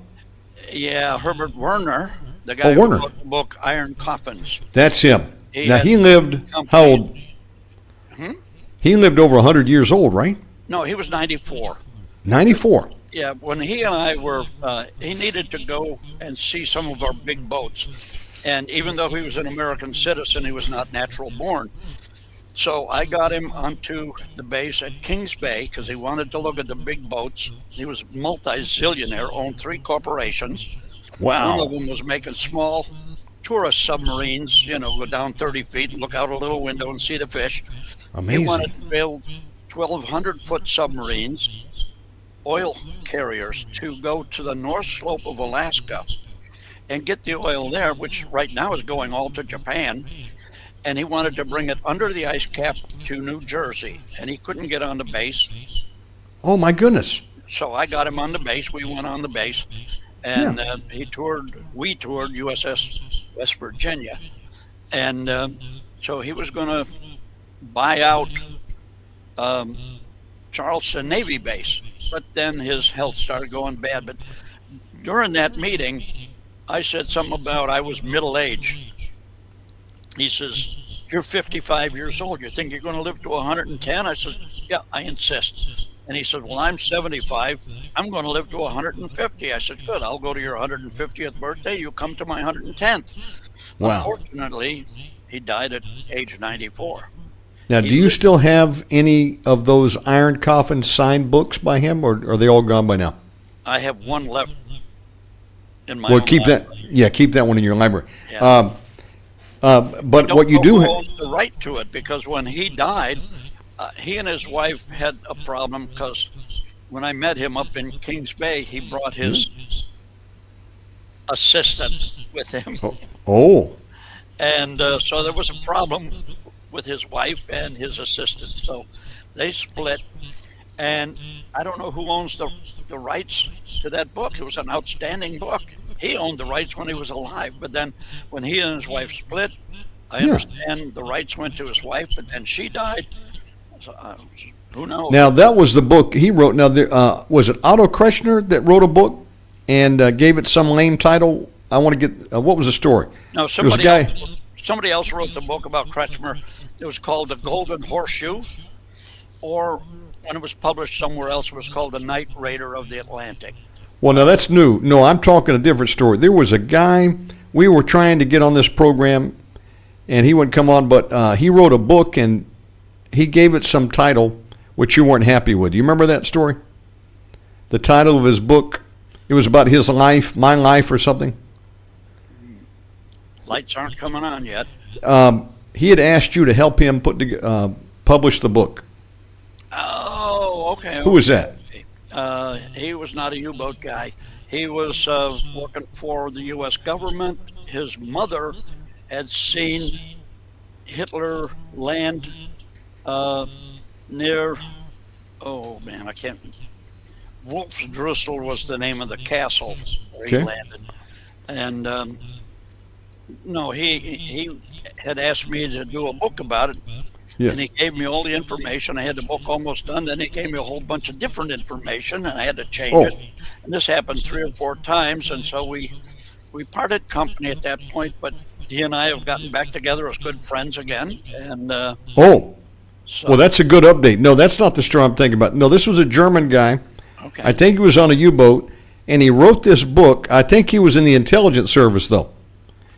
And he chooses. Okay. Peter Who's Hansen. that? Peter Hansen. Yeah, that's him. Yeah, he wrote a really outstanding book called something about to death. I forget the name of the title, but it was all about his growing up in Third Reich Germany. He didn't like the Third That's Reich. him.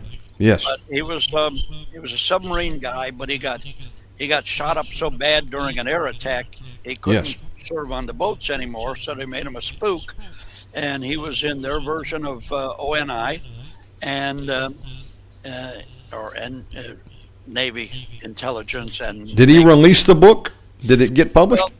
well, we redid the book for him and retitled it A Trip Back in Time. I said, Yeah.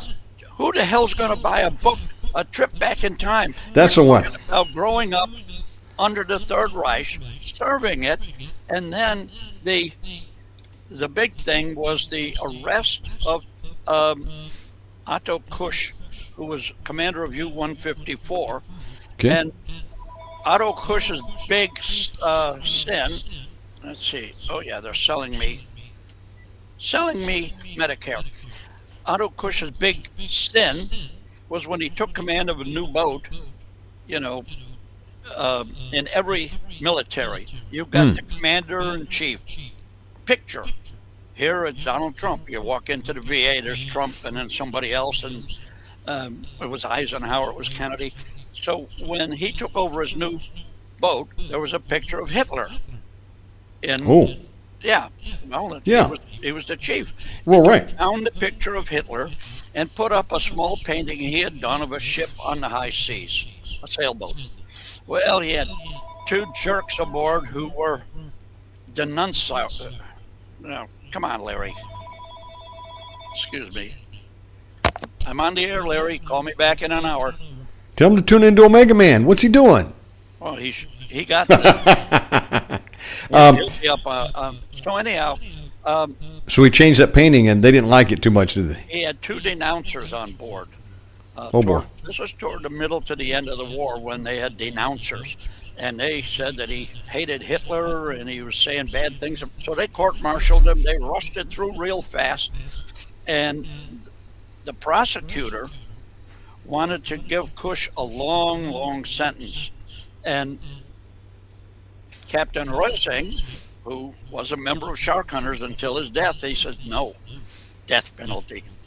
And Oh, no. through, yeah, and as soon as he said death penalty, they rushed this guy right out, and within a couple of days, he was in front of a firing squad, and it was game over. So he wrote. So all that's a about true that. story. Peter Hansen, first-hand testimony. Oh yeah, and Peter Hansen sat in on the court martial, and I said, Peter, a trip into Amazing. yesterday. Nobody's going to buy a book. Why don't you? That's the one. Oh no, this is what I want. Okay, fine.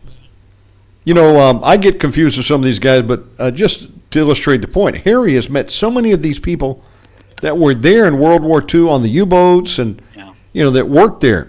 Did you ever meet any of the, what was the group, the werewolf group? No, they were kind of quiet. That was a special forces group, right? Well, they were to be after the war. They were to hide weapons, and at some point in time, they were supposed to come together again and Okay. rise up and kick out the Allies, but it never materialized. Now, speaking of organization, we talked about, there are organizations up to 700 some odd that Martin Bormann helped found before he died, and International Bank of Settlements. But what about the group that were supposed to be bodyguards for the leadership of the Third Reich? What were they called? They were called the Der Spinne, or I get the terms. Yeah, Die Spinne means either Okay. the spider or the spider web. Okay. They helped with Odessa, right? Yes, they were Okay. part of Odessa. Yeah. And General Otto Kuhn was the German end of it, and the Argentina end was the Banco Transatlantico Aleman, or Banco Aleman Transatlantico, whatever, German Yeah. transatlantic bank. Kuhn would send the money for the HIAG, Hilfsgemeinschaft, whatever else, because the Luftwaffe, the Kriegsmarine, and the Heer, the Army, they could Yes. all have their veterans groups, but the SS was not allowed to have any veterans group. Hmm. So they called it the HIAG, Hilfsgemeinschaft. In other words, helping the widows, etc., of the SS soldiers. So Yes. they were sending tons of money to South America to help the former SS men down there get established. Yes. So that, and the HIAG and Odessa, they're still going. Okay, that was where I was going. They're still going. Now you mentioned that Hitler made it to Bolivia and he died there. Yeah. We have any idea how old he was when he died, roughly? Well, he was born 1889. He died 1962. Oh, it's about 73 years. What was his cause of death? Do we know? Just old age, probably. Just old age. He was in rotten health anyhow. Now, is it true that he had some issues when in 45 when he left?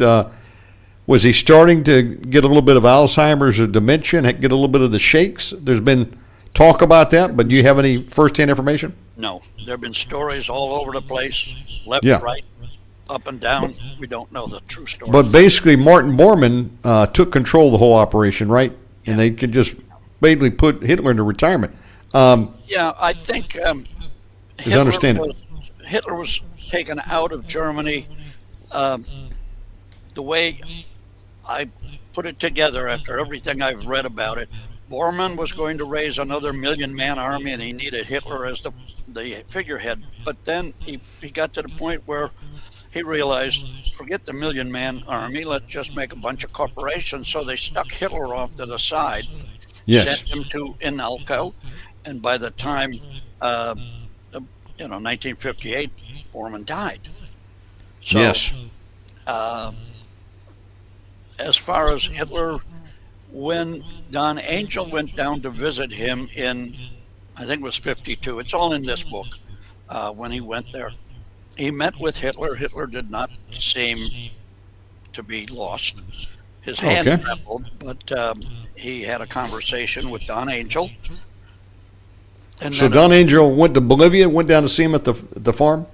Right. Well, The- Bolivia, he went down to meet him at Inalco, which is in Oh, Inalco. Argentina. Yeah. I'm sorry, at the Inalco house before he left. Okay. Right. Yeah, that's right. And he said Hitler seemed normal, except his left hand wobbled a bit. So Hitler goes to Bolivia. He dies there in 62. So he actually outlived Bormann. And, Yeah. of course, Mengele, 58. Mengele is said to have lived into like the mid-'80s down in Brazil area. We've all heard the story about how he was swimming and had a stroke and Right. died. But we've dug into it, and my wife just pulled up. We've heard stories about how Mengele was afraid to go in the water. He was not a good swimmer, I guess. I don't know. But one of our members, who's now deceased, was in Dutch intelligence. Yes. And he told me, many, many years ago, he told me that his boss had a sit-down interview with Mengele a year after Mengele's death. Whoa. And he was going to send me a copy of it.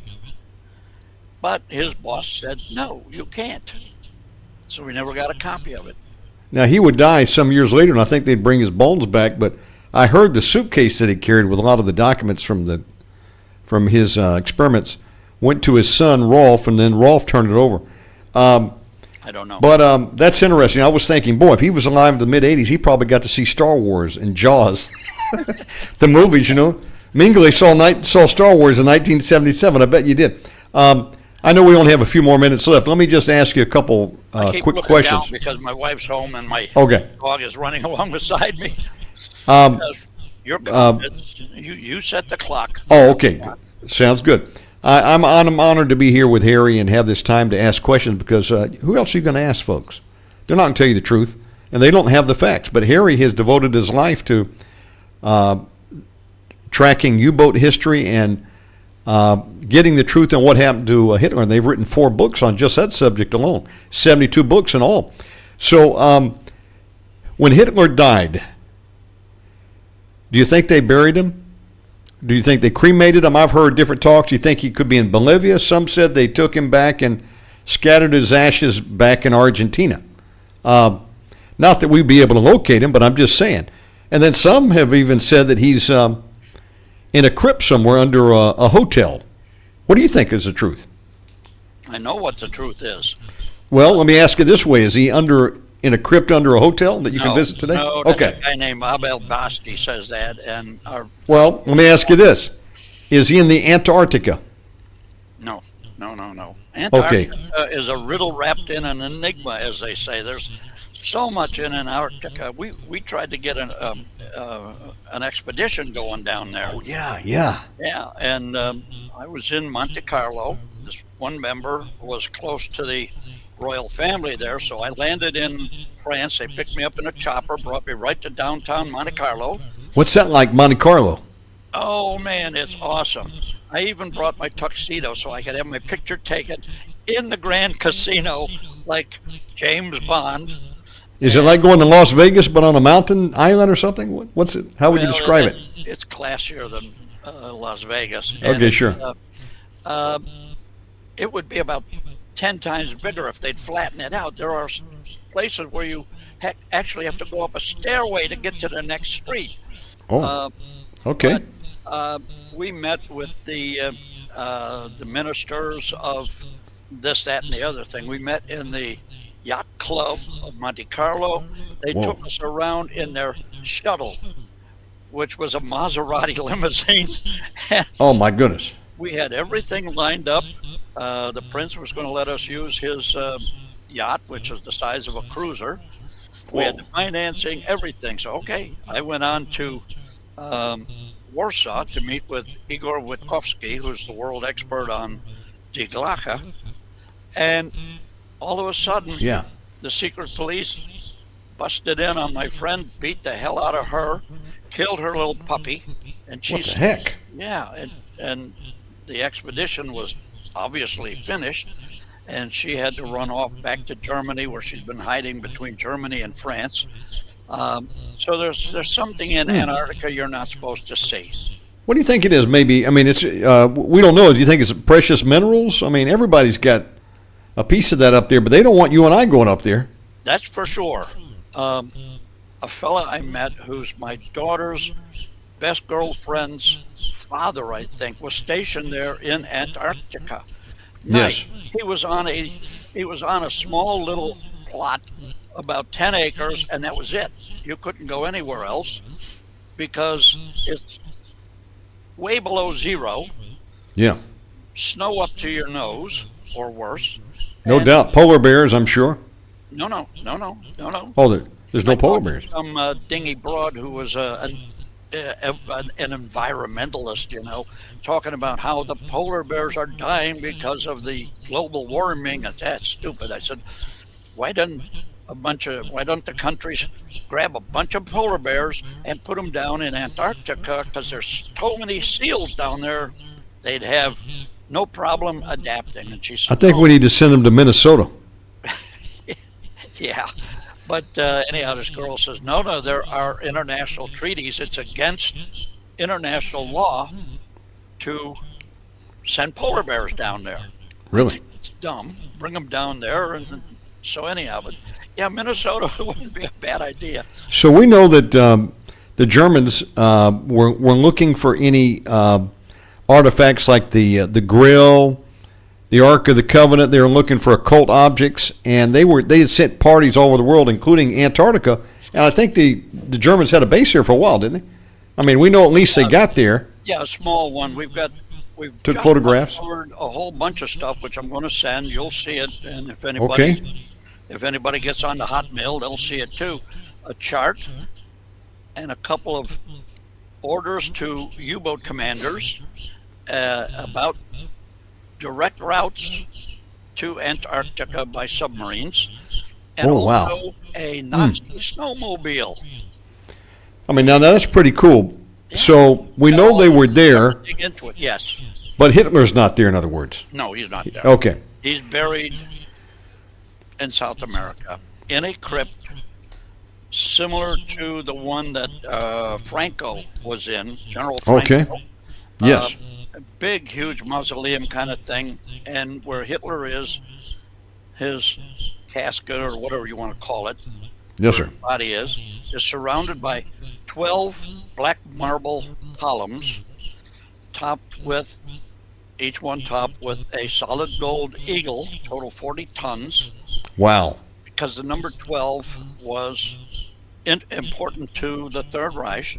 Like the Knights of the Round Table. 12 Knights of the Round Table. King Arthur, yeah. Yeah, and 12 disciples of Christ. These people were not anti-Christ. These guys were very Christian. I'll send you something on that after we're off the air.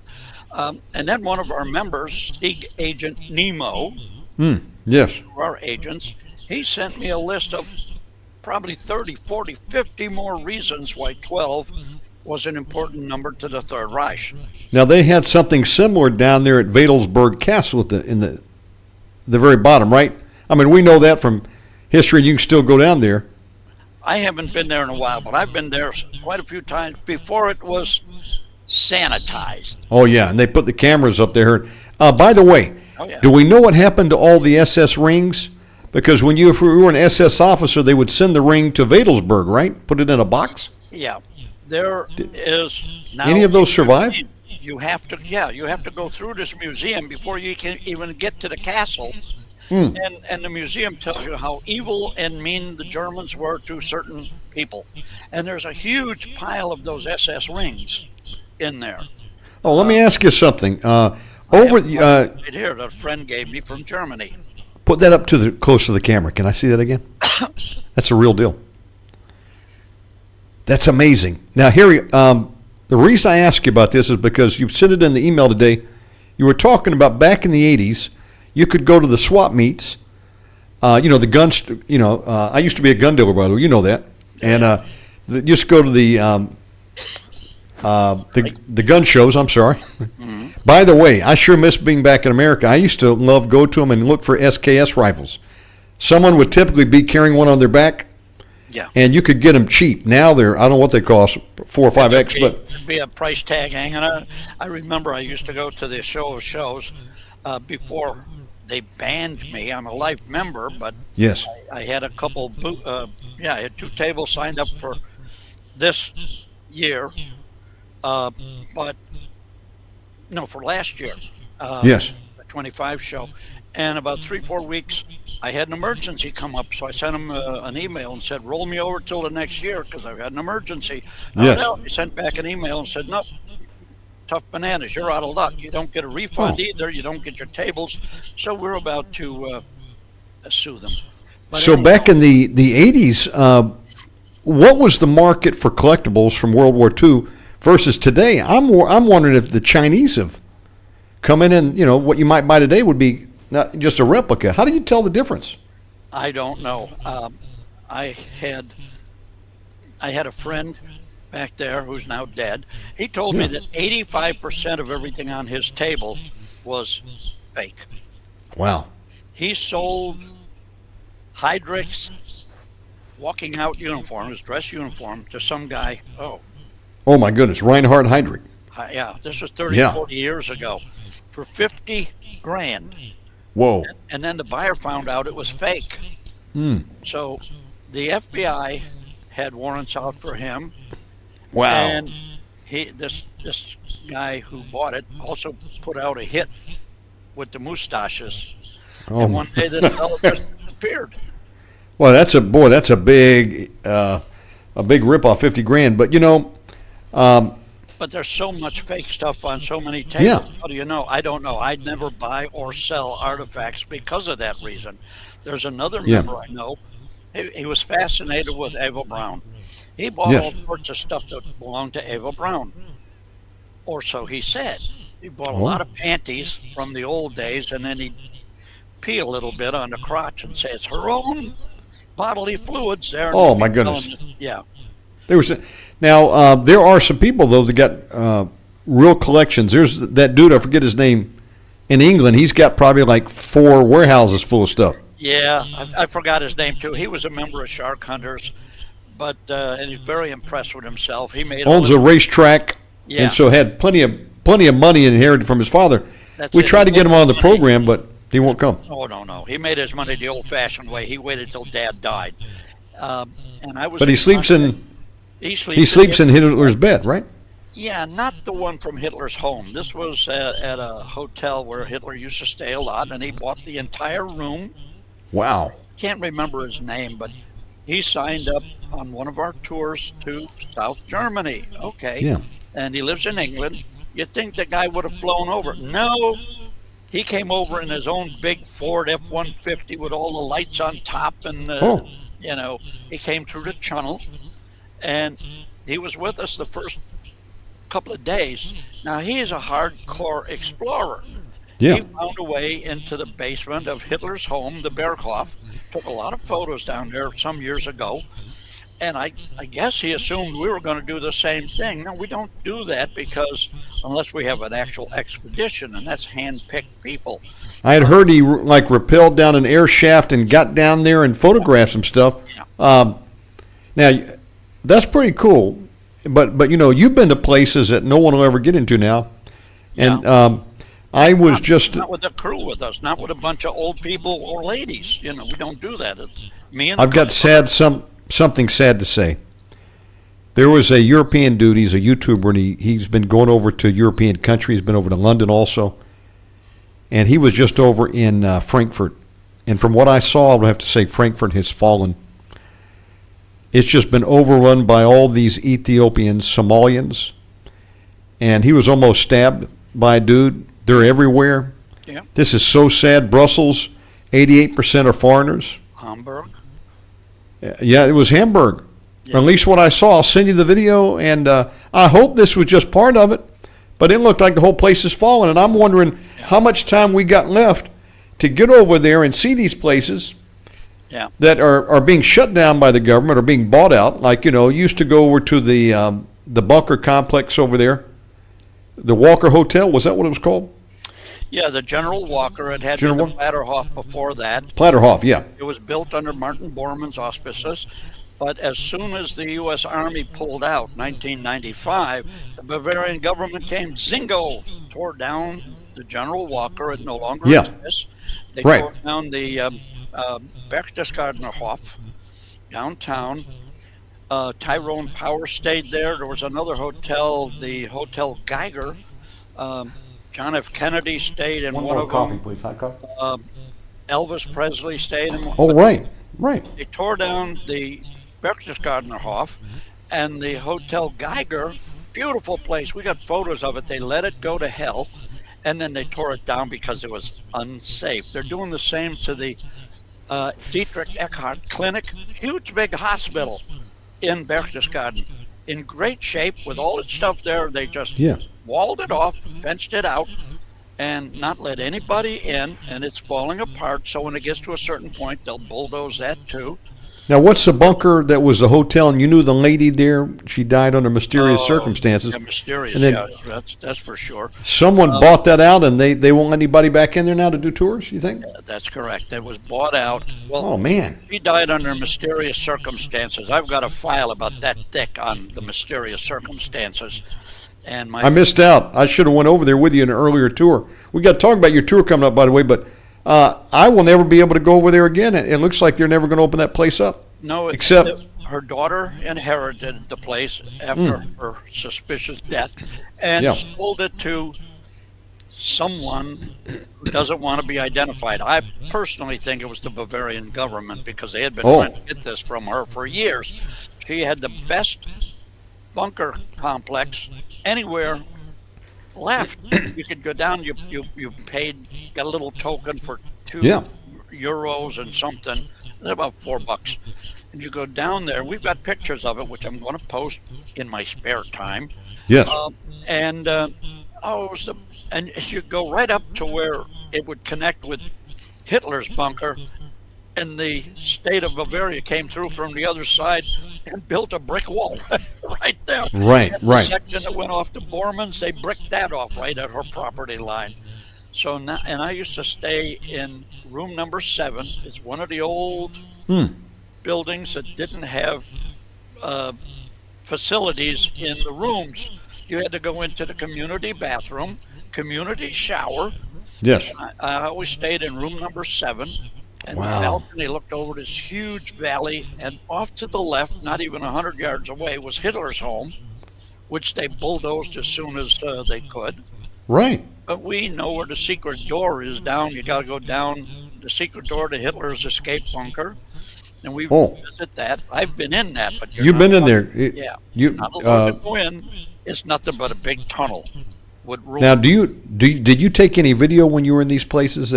So for us that can't get there now, is there something we can see? I took photos, yeah, and some Photos, videos, okay. which I'm trying real hard to put up there. I've got a lot of videos up. Somebody sends, if your folks send me an email, sharkhunters@sharkhunters.com. Yes. Let me know what you want to see. Now, Harry also got over. It was Hamburg, wasn't it? That had the submarine bunker, and there were 3 subs down there. That's correct. That was in Hamburg, in the Hamburg. Elbe 2, and 3 Type 21 boats ready to go. One of them belonged to skippered by my good friend Gerd Tater. Yeah. And some years afterwards, I've been to Tater's house a million times. He and his wife are gone now. But I says, Gerd, I found your old boat, U3506. And he says, yeah, in bunker Elbe 2. I said, you knew it was there? Yeah, of course I knew it was there. I said, why didn't you tell me? You didn't ask me. Well, is there anything else you need to tell me that I haven't asked about? Well, thankfully you got in there before On they the deck of them. they poured cement in there, right, or something. They did eventually, but we Oh, got in horrible. there, me and Eddie Paul Phillips, we Yeah. got in there, we snuck past security. We did it just like a spook op. We got in there, and there was nothing but water. Okay, why did we wait? We're on the shelf, and the tide went out. It's a 12-foot tide range, and the tide went down. It was like these boats were surfacing. Whoa. And I'm videotaping with one of these old big clunker videos, and I see there's somebody walking on that submarine down there. It's Eddie, there's somebody walking on that submarine. He yells up, it's me, Harry, come on down here. So I climbed down a pile of flotsam and jetsam, and I walked on the deck of one of their boats. But then... Any wood left down there? Any wood on the deck or metal? No, those Type 21s didn't have wood on the deck. They were Oh, okay. And Herr Tater told me that those boats were ready to go to combat. They were all loaded, wow. full of armament, which is why there was problems. The city of Hamburg kept telling the federal government of Germany, there's weapons, you got to clean this up. And the federal government of Germany said, no, it's a city thing. Well, then, eventually, we got two people in your chat room. Dieppe? He says Heritage still does the best history tours, for sure. Oh, yeah. Eventually, there was a time, some guy was there, and we're from the walkway to the boat, we're looking at 20 feet. Yes. He fell, and he hit the submarine so hard he broke enough bone. Oh, my goodness. He was incapacitated. The tide came up, and he died. So then they got serious. I don't know, was it the federal government, the city, whatever. They filled the bunker with sand, entombed these boats in sand, and then paved over it and blew the bunker part away, and it is now a container terminal. Now, when you were down there and the tide went down and you looked into it, were you able to see anything inside the boat? No, the tide didn't get down that far. It just got down to where the deck was about 2 feet out of the water. Conning tower still there? No, they had cut off the conning tower. This was Oh, at okay. a shipyard, so they had cut off the conning towers. Oh, okay. It was just the boat without the conning tower, but they were full of water. So That's if we had sad. known in 1988 when we were there. Yeah, it's sad. It's history.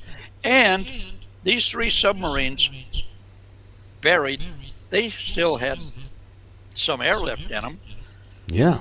What's going to happen when the hulls rust away? They've got a big cruiser. Also, I think it's the Hipper or the Admiral Scheer, I'm not sure, up in Kiel that had capsized, and they covered it over. It might be full of air, some air. When the hull rusts away, there's a void, and might have a collapse. Now, let me ask you a question. We're missing an opportunity now that whenever we have again to see some of these places that the government is destroyed or they've been bought out. Now, I understand Inalco has been bought out and they're actually restoring it. They have restored it. And Hitler's old house. Hitler's old home. And it also That's good. has a farm right there, too. He had about 80 people on the facility. Now, in Germany, his home was up on the Obersalzberg. Bormann had one, Goering, etc. And Right. they had their own farm there, and everything that the hierarchy ate came from their own farm. The same thing down in Inalco. They've got a huge farm right next to it.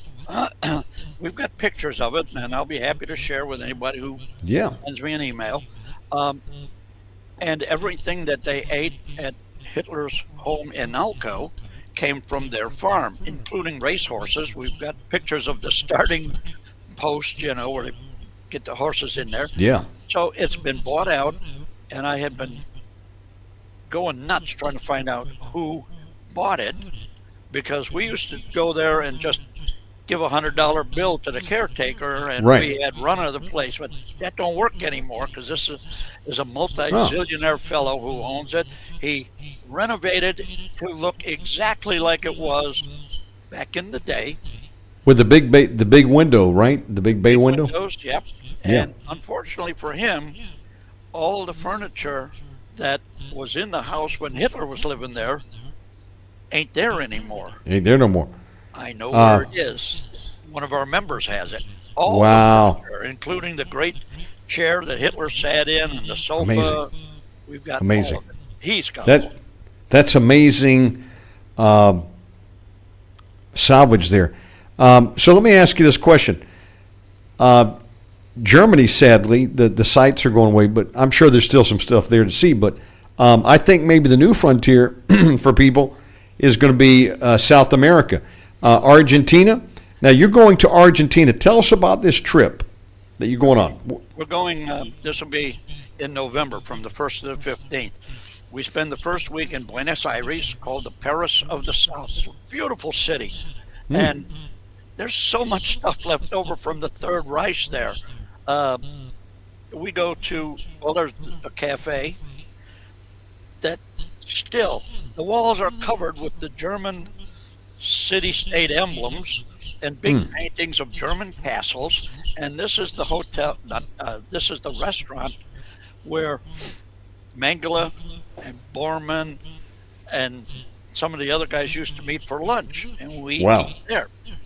The ambiance is historical. The food is okay. We also go to the German club.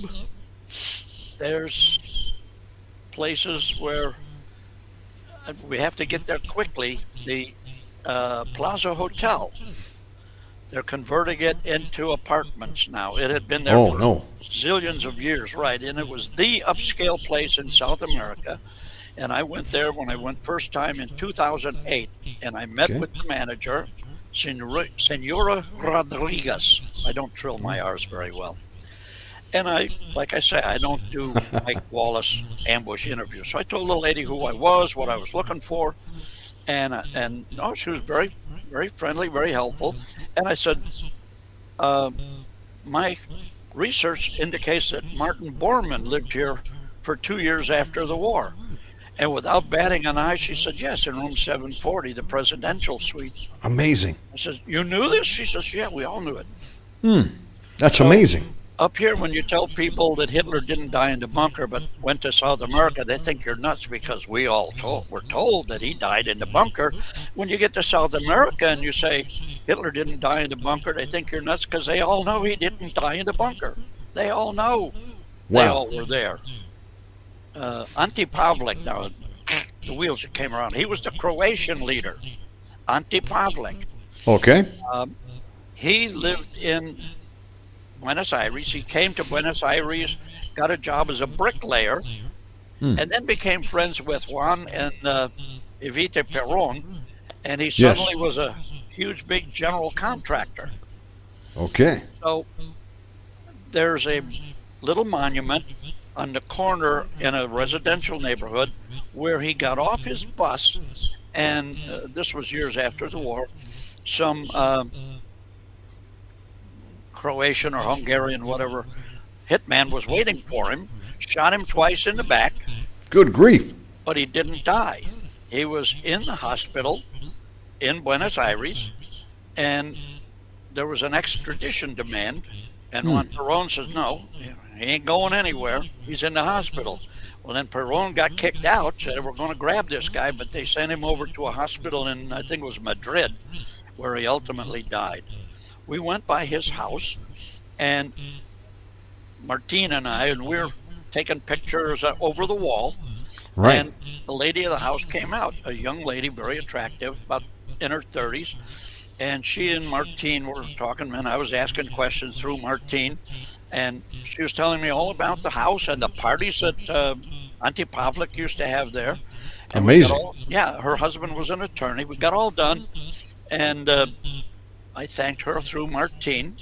It was all in Spanish with me with Martine translating.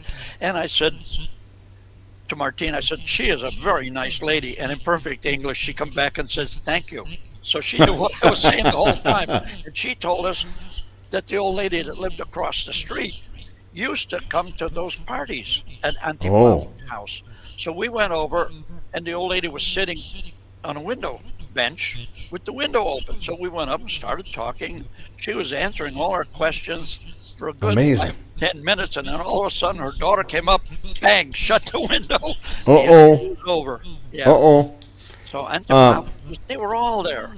So he knew the Peróns then, and so you're going to go to some of these old huts where they used to eat and meet at, and what else do you think is very special about Argentina that people would want to go over there that are tracking this history? Of course, as we mentioned, Analco and San Ramon are there. Well, the first week we're in what else is over there? The second week we're down in San Carlos de Bariloche. There's the Club Andino, which is a ski club, but that was formed for all the spies to meet there. There was a German guy, I can't remember his name, but Otto Mehling. He was a German spy before the war, and he set up a chain of spies all around Lake Nahuelhuapi. He built his own little cabin up on the side of the mountain. He climbed up the mountain with the board strapped to his back. I mean, it wasn't walk Whoa. up. He climbed hand over hand, rock over rock. So we visit that place, and there's so much more that belongs to the Third Reich. And this is where Sam Donaldson, the guy with the fiberglass hair, Oh, yeah. down there, yeah. And Yeah. he found at the Campana Hotel, which was owned by one of the German spies, I can't remember. And he was Sam Donaldson was interviewing this guy, and this guy said, "Oh, you don't want me. You want the big fish over there, Erich Priebke." That's right, Eric Priebke. And so he went, and Priebke was a member of Shark Hunters, and we wrote back and forth. But Wow. that's when Sam Donaldson went over and outed him and got him thrown in prison for the So rest you had conversation with Eric when he was Yeah. still alive? Okay. by letters, and then later on by email. Amazing. And I had dinner with his son. His son, right. Yeah, so And they put him in exile right over, and he died over in, was it Spain or Madrid, yeah. Madrid? It was kind of a bittersweet punishment. He was sentenced to prison for life, but they put him into a very fancy upscale apartment in Rome. Rome, not Madrid, in Rome. And his guards, I saw pictures of his guards, beautiful young women, carabinieri. Wow. It was not a rough life, and I've seen pictures of him out. I got pictures of him shopping in the supermarkets, walking in the park. So apparently, not much of a prison. Eric Priebke, that's amazing. Now, is it Argentina or Brazil where the Horton brothers family set up? Was that Argentina? Argentina and Uruguay. In Uruguay. When we were up towards the northern part, into Uruguay, Martin has a nose for this. And we stopped at a little crossroads, and a gas station attendant had a collection of Third Reich postage stamps, which Yes. is big for those guys down there, I guess. They don't have access to much. And then he said something about, I have a friend near here whose grandfather was in the Luftwaffe. Do you want to meet him? I said, yeah, sure. So we went over to this guy's house. Big, tall, blonde, blue-eyed guy. Spoke perfect English with a German accent. And he's telling about his grandfather and his grandfather's brother. They went into the Luftwaffe. That's nice. And they were learning to fly on gliders. That's nice. They all did. And then he said, but my grandfather and his brother decided they didn't want to be fighter pilots. They wanted to design airplanes. Maybe you heard of him. My grandfather was Reimer Horton. Holy Amazing. Wow. Amazing. Reimer Horton and his brother, who designed and built the first stealth flying wing bomber, Yeah. the Horton HO whatever. And he took us into his house, showed us too much coffee, showed us all the diagrams, and then he showed us all the diagrams for the American P-2 bomber and the F-117 Nighthawk fighter. That's and amazing. Letters of appreciation from the U.S. Air Force, because he helped design all these things. Amazing. And then he said, but I don't know that much. Would you like to talk to my father? He knows. Heck yes, of course I want to talk to your father. So the two of them are members of Shark Hunters. Oh, that's exciting. Well, if you're out there, I hope you're tuning in. Amazing history of your family. We're live with Harry Cooper, Shark Hunters. Now, Harry, this Argentine, what do you call it? Is this an expedition or is this a patrol? This is a What do we call it? This is Patrol, a okay. patrol. We're not going anyplace tough where old people or women would have a problem. No, we're just as a patrol.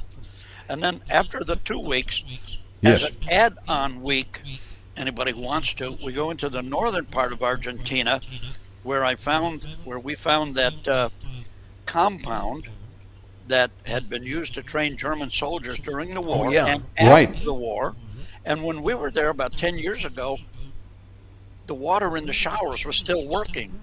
And Yeah. the water was working. And there's an underground chapel and there were candles still burning in that Amazing. underground chapel. Is that the place that had the big pool? Yep. Had a big, I've seen some pictures of that. right. This is amazing. Now, Argentina. Is it Argentina or Paraguay where you think that maybe one of Hitler's airplanes is still existing on like a military base? What was the story? Yeah, that's the Ju-390 you're talking about. Yeah. And it was privately owned, and it last flew in 1966, and it's in a private hangar in the northern part of Paraguay. And Amazing. my one agent who is still working, even today he's working, he's in his 50s, Yes. and he told me it was in a private hangar up in Paraguay. I said, good, tell me where it is. I have no problem acting dumb if the police grab me. Yeah. The police are not guarding. He says these are private security guards with orders to shoot to kill. Whoa. That would be the ultimate, I can't get way out of that. memorabilia. I know the dude in England would like to get his hands on that because he's but got some of the cars and things. I got an email from his secretary some time ago, and she says he doesn't want any more contact with you. Don't send him any emails. Okay. I tried to reach him, and his brother wrote me back, and I said, "Why don't you come on the program? You know, I would love to hear some of the stories of some of the things you've collected." He thought that our intentions weren't good, so that's sad. God. I mean, you know, Hey, I don't think all his wires are secured. so this is going to be a great patrol. Are there any open spots if somebody would like to join you in Argentina? Right. We can take 12 people maximum. 12 people, okay. And when are you going to start opening bookings for that? Probably a week from now. Still waiting to hear back from Martin in Okay. Buenos Aires. Yes. A couple of costs are still up in the air, but we figure probably it's going to be about $6,000 for the 2-week thing per person. Plus, you got to pay your own airfare there because people are coming from everywhere. But Sure. it includes all transportation inside Argentina, including from Buenos Aires to Bariloche. That's a plane ride, and that's included. And all your Yes. breakfast, all your hotels, all your entry to everything, that's all included. Do you think that there are any bunkers in Argentina, like the Germans built in Germany? Have you ever heard of? We've been in them.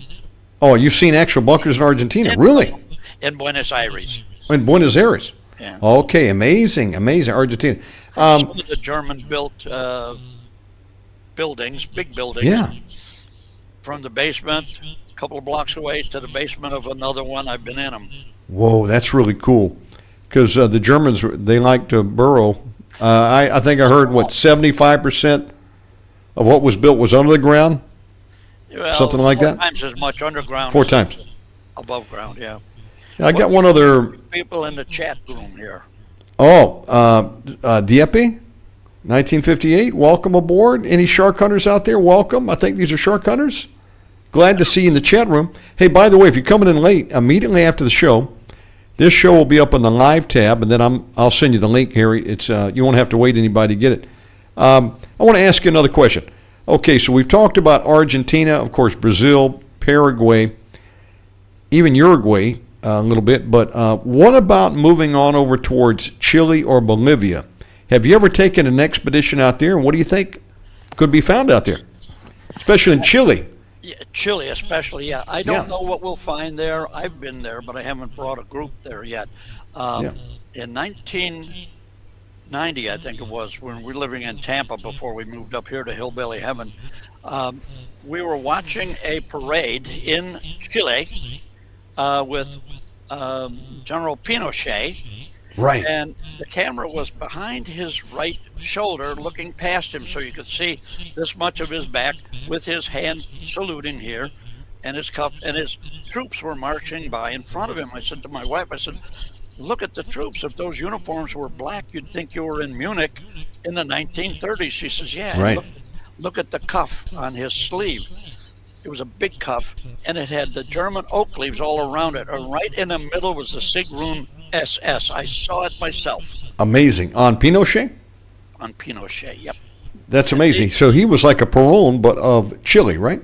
Yeah, and a allegedly he was helped in the overthrow of Allende by a bunch of SS guys who formed a little village down there that was totally shut off and secure, called oh geez, what the heck?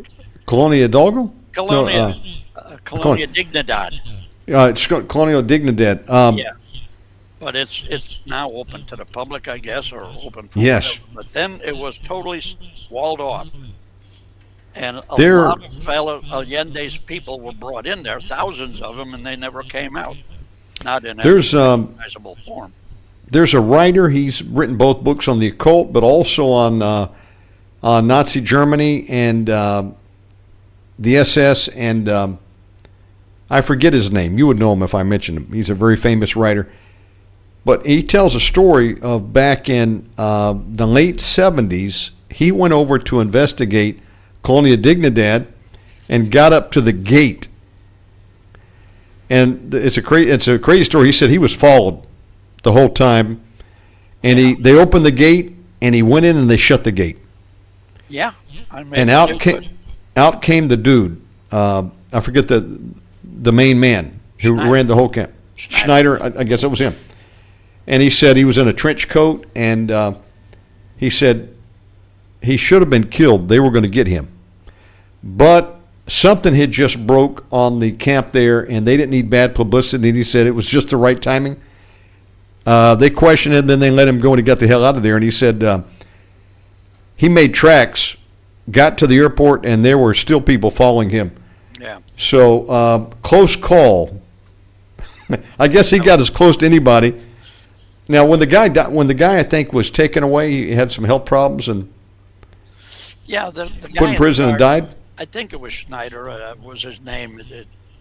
I'm sure that's what it was. Anyhow, they suddenly had charges against him that he was a pedophile messing Yeah. with little boys and stuff. Now, was that true, or was that just propaganda to get him out?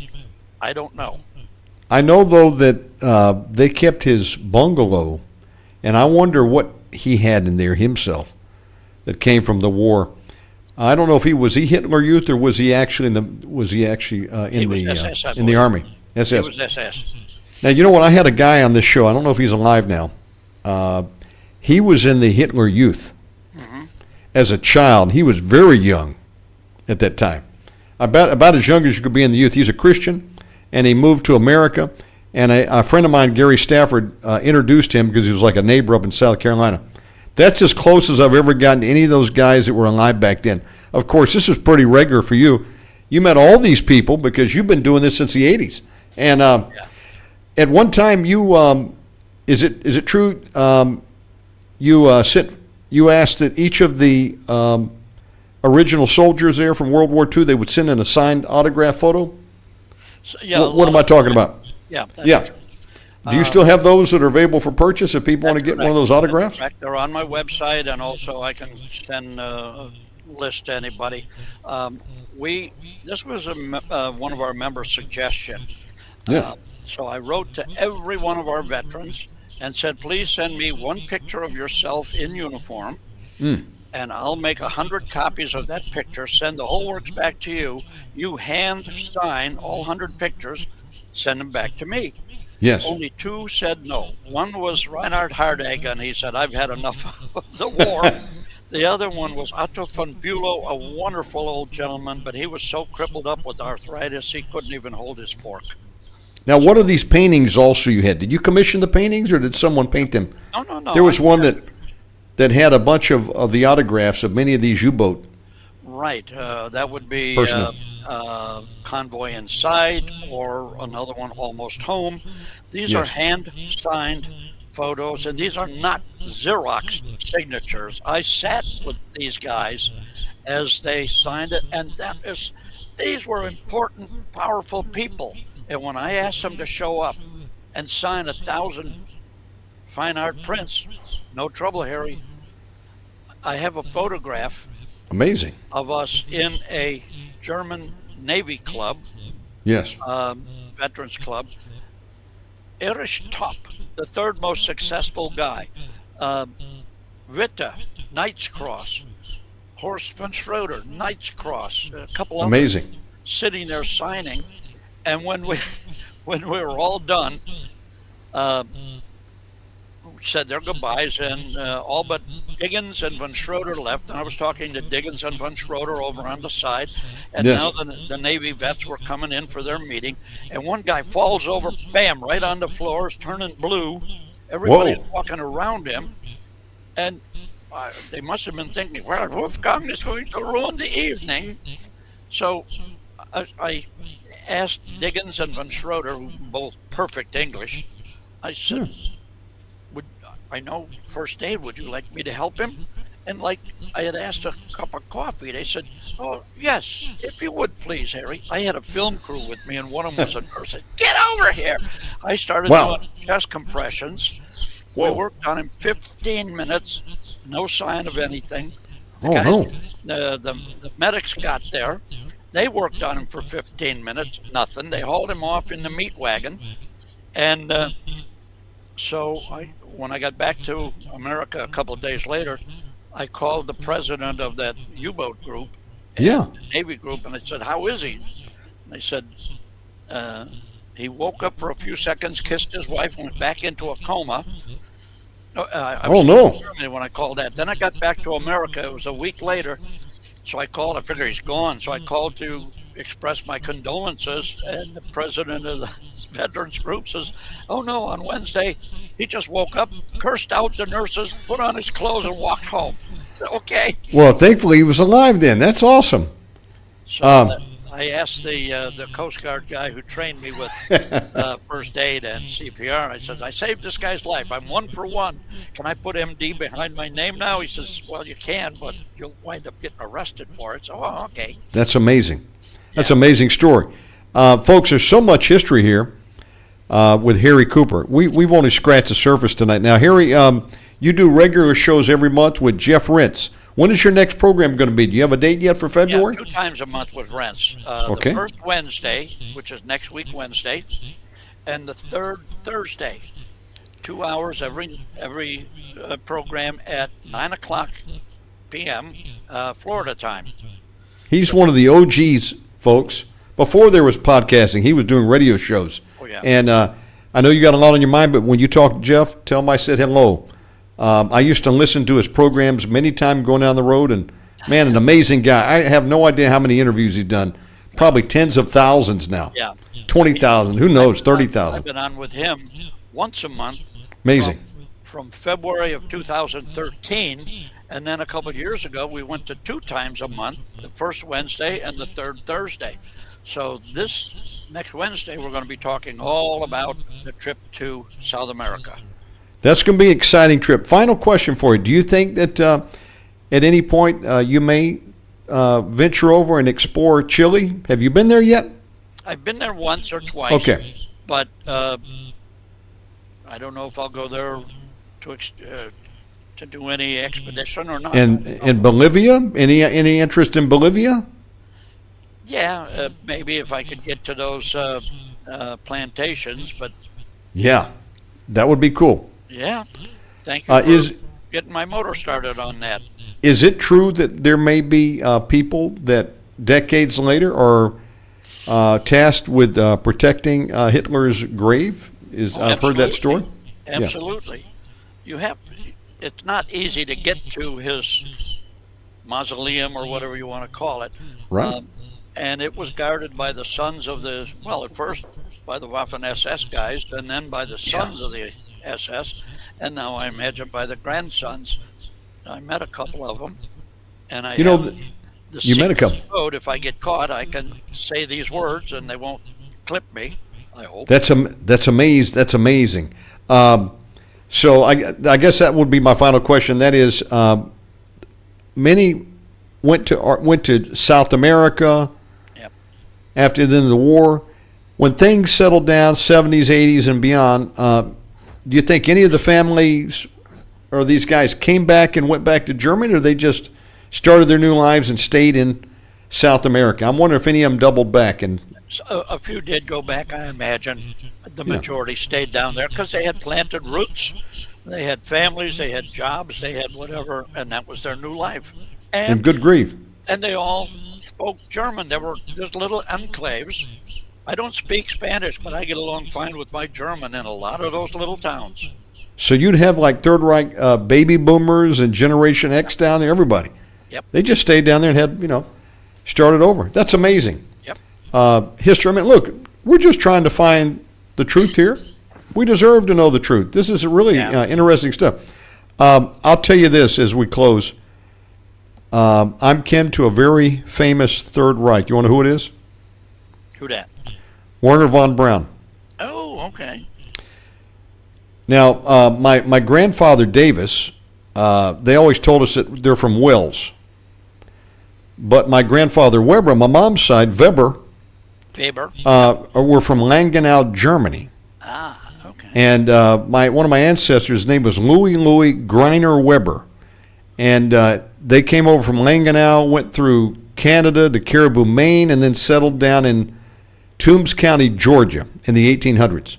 So I've got German, I've got Welsh. Turns out I've got some Native American, apparently. I don't know what tribe it was, a little bit. We probably all do. And I've been working on my family tree for over 30 years. Mm-hmm. I knew nothing on my dad's side, Harry, except the initials of my great-grandfather. That's pretty sad. R.W. Davis. I said, how was that possible? I called my dad. My grandfather died in 90, so I couldn't ask him anymore. So I asked my dad, Dad, what was your granddaddy's name? And that's all they had. And we weren't even sure of the spelling, so I started with that 30 years ago. Yeah. And the Mormons have a database called FamilySearch.org, and then there's Ancestry.com. So FamilySearch.org is free. Ancestry charges you. Yeah. So I had a buddy at work. I worked for the U.S. Army, for DOD for a while, a civilian. And this guy, in his spare time, his hobby was working on his family tree so he could give it to his daughter. Mm-hmm. And this guy had pages and pages. And I said, man, I got nothing but initials of my great-grandfather. So it was like pulling teeth. And I lived up in D.C., in Alexandria, Virginia, so I went up to the Library of Congress and to all those places that you could go. And then I got online, and bit by bit over the last 30 years, I've been able to get back 4 generations. And in the process, I discovered that my great-grandfather had 5 brothers and 3 sisters. I located them. And every couple of years, I find something that nobody's ever been able to find before. I even found an old photo of my great-grandparents. But then I hit a brick wall. But what was funny is Family Search sends me this email, Harry, and it says, we have determined that you're kin to a few famous people. I thought it must be some gimmick because it said Elvis Presley. Oh, really? And they show me a tree, my tree, and then Elvis's, and it turns out he's like my 9th cousin. Okay. Through his mother. Real close. And then listen, I don't know what's going on here, but apparently I'm kin to like 28 presidents, 28 of the presidents. Crazy. I guess we all are, unless we're like Nephilim giants. We're all kin each other back to Noah at least. But I want to tell you, I'll close with this story. I looked on the list and it said Werner von Braun.